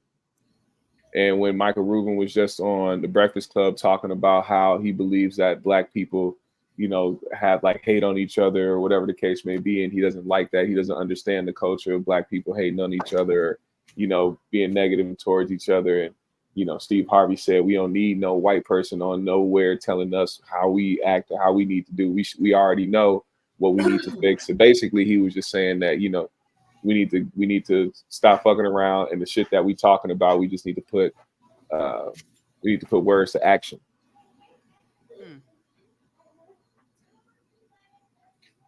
What, AP? Are you perplexed? No, I'm not perplexed. This shit was dumb as hell to me. I ain't gonna lie. I don't No, it just. fuck about why this would shit. he? Why would he respond at all if he feels like he should spend time responding to people? Maybe like because he kept seeing it. That was simply for a crowd of people in front of him. Yeah, it was. That was so no other reason for the I don't crowd think he cares to get a fucking rise out of. He's doing a comedy or whatever the fuck. That's just to get a little rise out of the people in front of him. That's no different than Monique throwing in a shot at Oprah just because she out of jokes at the moment. It's just that was absolutely nothing to talk about in my opinion, because I mean that was weak. It's irrelevant, light. really. I don't even think it was a hey everybody get this to Katt Williams. It wasn't even a diss like that. It wasn't even I want this out. Katt laughed about it. I do still think there's an ether coming. I do think there's still from Katt. There's just gonna be a nice little roast on his next show. He just gonna get in his ass real quick, no diddler, and just make it funny and keep moving on.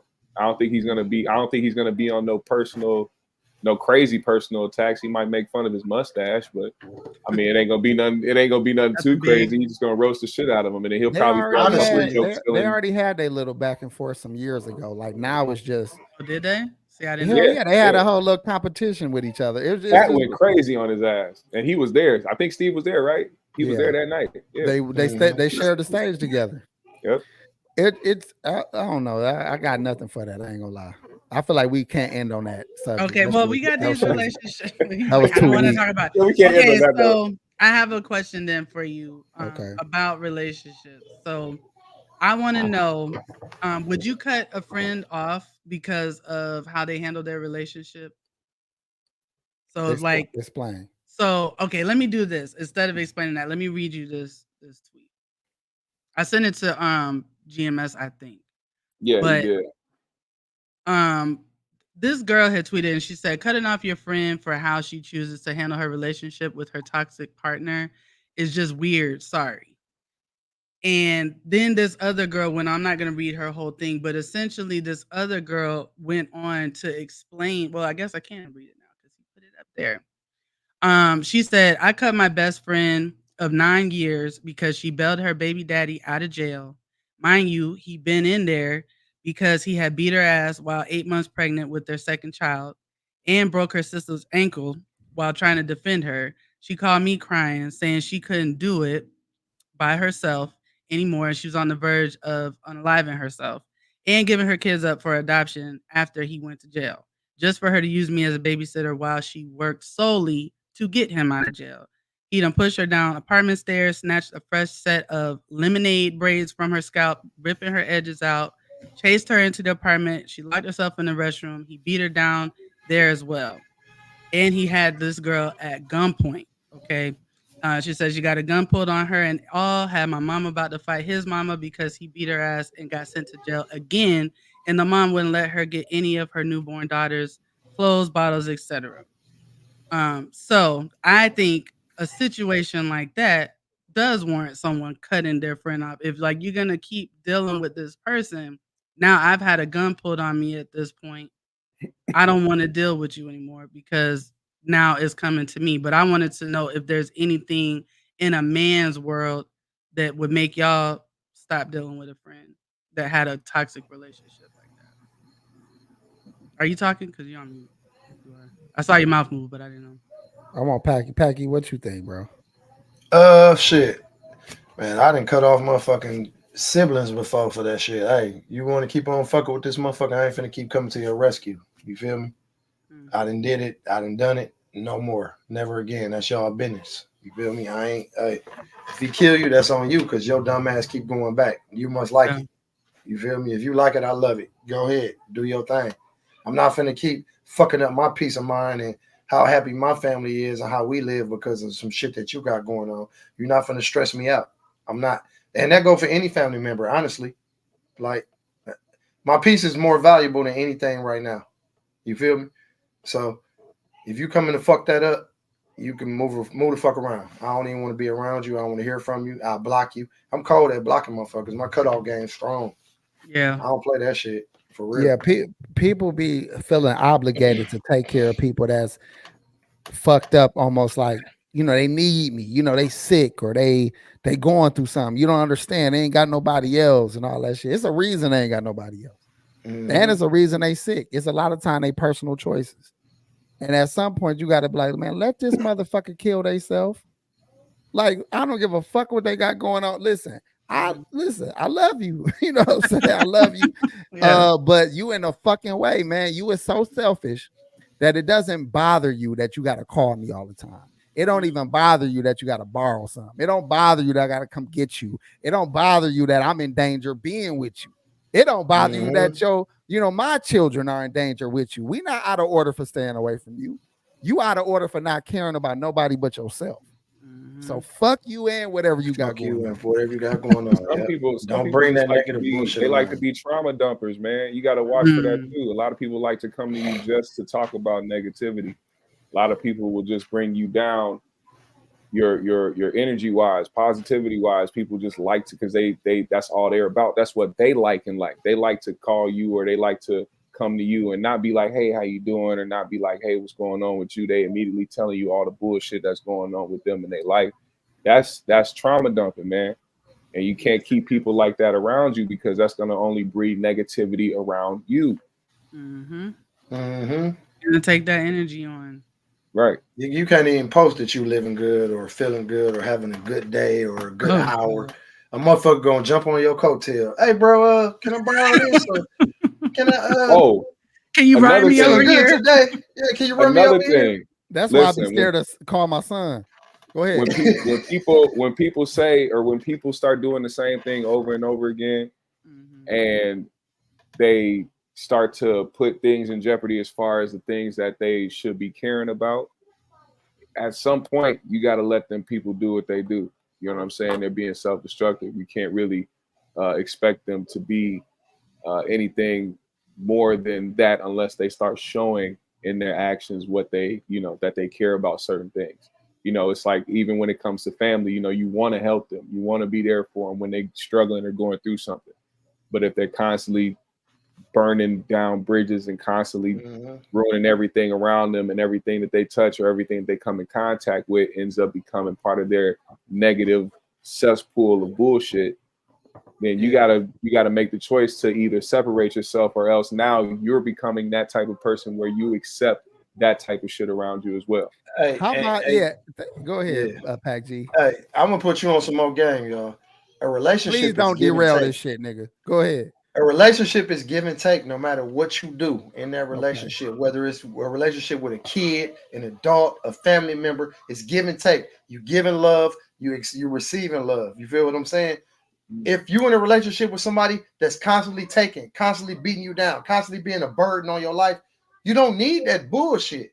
You feel what I'm saying? You deserve better, especially if you're giving your all to somebody. Good shit, because that's what I was gonna say, and what y'all both were saying pretty much the same thing. Take your own fucking advice. The same shit you tell that toxic family friend or whoever what they shouldn't accept, you are actively accepting that shit from them. Every time they bring that shit to you, every time they take advantage of your kindness, they are abusing your ass. So if you think that they stupid for staying with an abuser, but you staying with this abusive motherfucker, then use the fool. Because I'll be goddamn if I let you abuse my time, my energy, my finances, take advantage of my safety, my well-being, my mental health. Bitch, you are abusive, or man, you abusive. So you are taking the same abuse that you telling them that they too good to take, and you deserve better, and you did it, and all the dumb shit you tell them, tell it to your fucking self.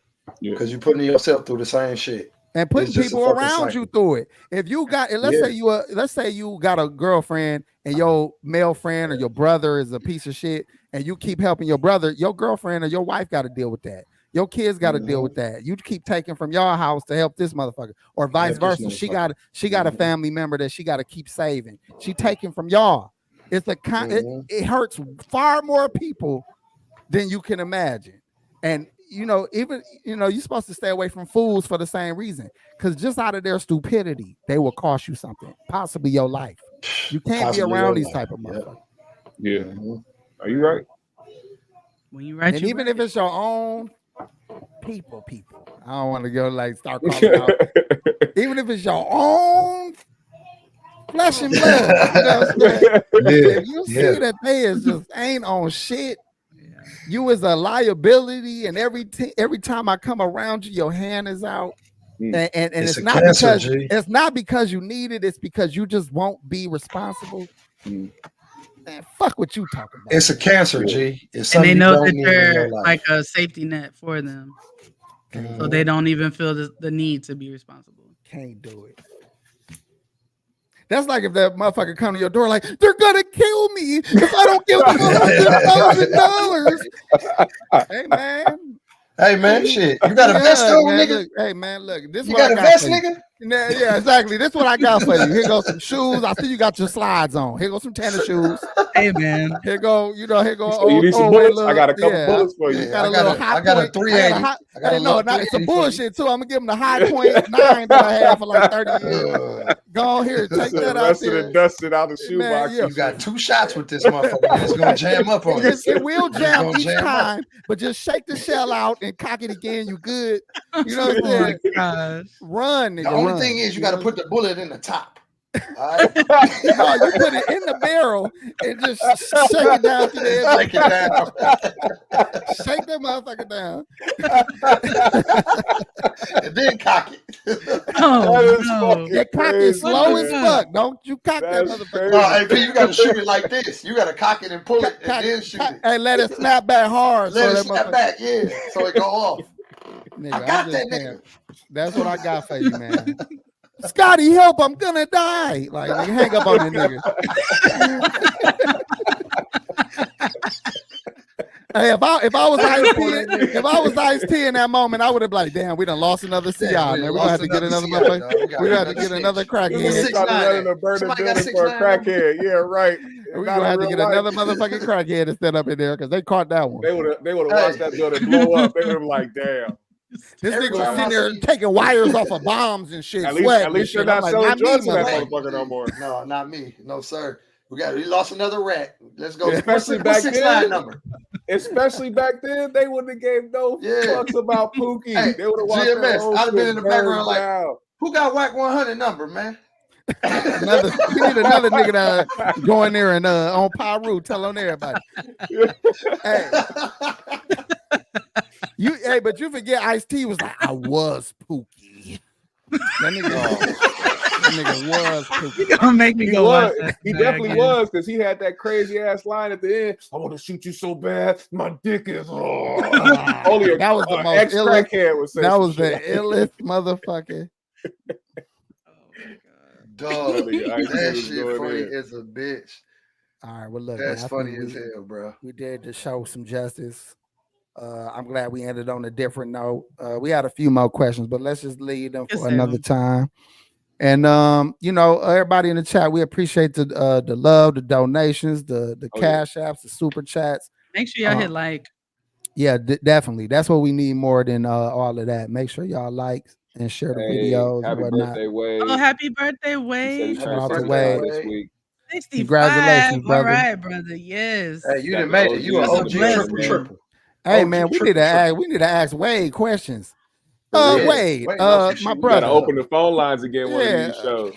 I want to know, Wade, do you still be fucking these hoes, man, at 65? I knew that's what he was going to ask. I want to know, man. I want to know what my future look like. Yes, didn't you see Nicole say that they do be fucking in the senior home, but we know they have a lot of STDs in senior homes, so we know they do. Don't care about STDs. Of course they do. But they think that's why they have them, so they are definitely getting it in. I worked at nursing home, but that could be the motherfucking staff. That could be them dishwashing niggas in there fucking them old bitches. Y'all really think Lionel, a nigga named Lionel, still fucking Lionel? It be them African niggas with the scrubs on. No, G. He said, "Hey, come in, Mr. Hoya, Mr. Niggas named Lionel ain't fucking no more. It's time for your sponge bath. You come here, it's time for your sponge bath. 38 years. Congratulations with his ride or die. I love that. Man. I love it, man. That talks about the point we made earlier, man. Like Judge Mathis, man, y'all made it. But if you got a woman that loves you for real and actually enjoys you, she ain't going nowhere, man. And that's what I find weird when people be talking about how this girl gonna leave after all this time. She probably don't like you, man. Probably ain't liked you for a long time. Because if she like you, why would she leave? She ain't going nowhere. She just been working up the courage to leave for like 10 years. Like Corey. We talked about Corey situation. I guarantee you she ain't like this nigga. He's annoying. He complained. Did you watch 5150? Did you watch 5150? The first like 20 minutes. And you see his reaction was very different than yours to this. Man. To Judge Mathis. Okay, yeah. Let me say this. Corey and Craig, in my opinion, are not reliable sources when it comes to successful relationships. Do they know about skeezers? Yes. Do they know about low life bitches? Yes. Them two niggas do not have game for you when it comes to something solid. When it comes to like real family, real relationships, real love, them is not the sources for you. I'm gonna tell you right now. That damn raising kids, any of that shit. Don't go. I mean, I've been watching it long enough, enough years to hear both of them niggas' opinions on things. Neither one of them niggas will ever keep a bitch long. And again, even with Corey's situation,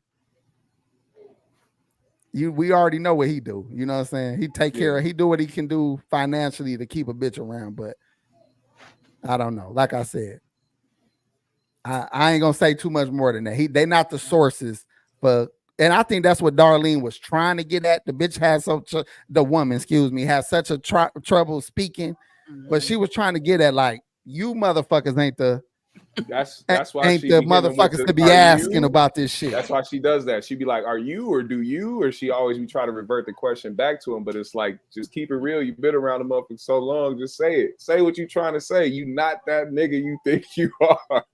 That's all she gotta say, Now, how man. you know, Corey? No bullshit. But she can't say that though. But and you She can't did be- ask him that. You can't be around Ice-T that long and not have no game. She just don't know how to.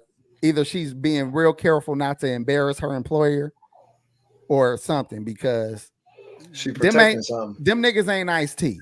Yeah, I think she's excuse me, like I think she just gets tongue tied, you know, and just don't know how to get it out. But she definitely be going back and forth. She does. I'll give her that. And she was saying, like, I was with a G. Like she let it know. I was with a G. You gonna try to take that from me? I was with a G, you know. So she was with him for a long time, you know. And so she did get some game from Ice-T, and she had real love with him for a while they were together. Just didn't last. But that's what I mean about like real love, because you can move on from a motherfucker and still have a good bond with them if y'all really is solid like that. And her So for son- niggas that had that bitterness, that let me know you ain't never had that. You bitter about a bitch. Let me just say this one point real quick. If you bitter about some time you spent with a bitch, she wasn't the problem. Guaranteed. I ain't gonna lie, that's real G, because I got motherfucking good. I'm on a good accord with every woman I ever been with, ever, till this day, my nigga. And if they I ain't ain't, gonna never tell you nothing bad about but if me, I ain't, ever. I know why though. If I ain't, I know why why. though. And Exactly. it wasn't her.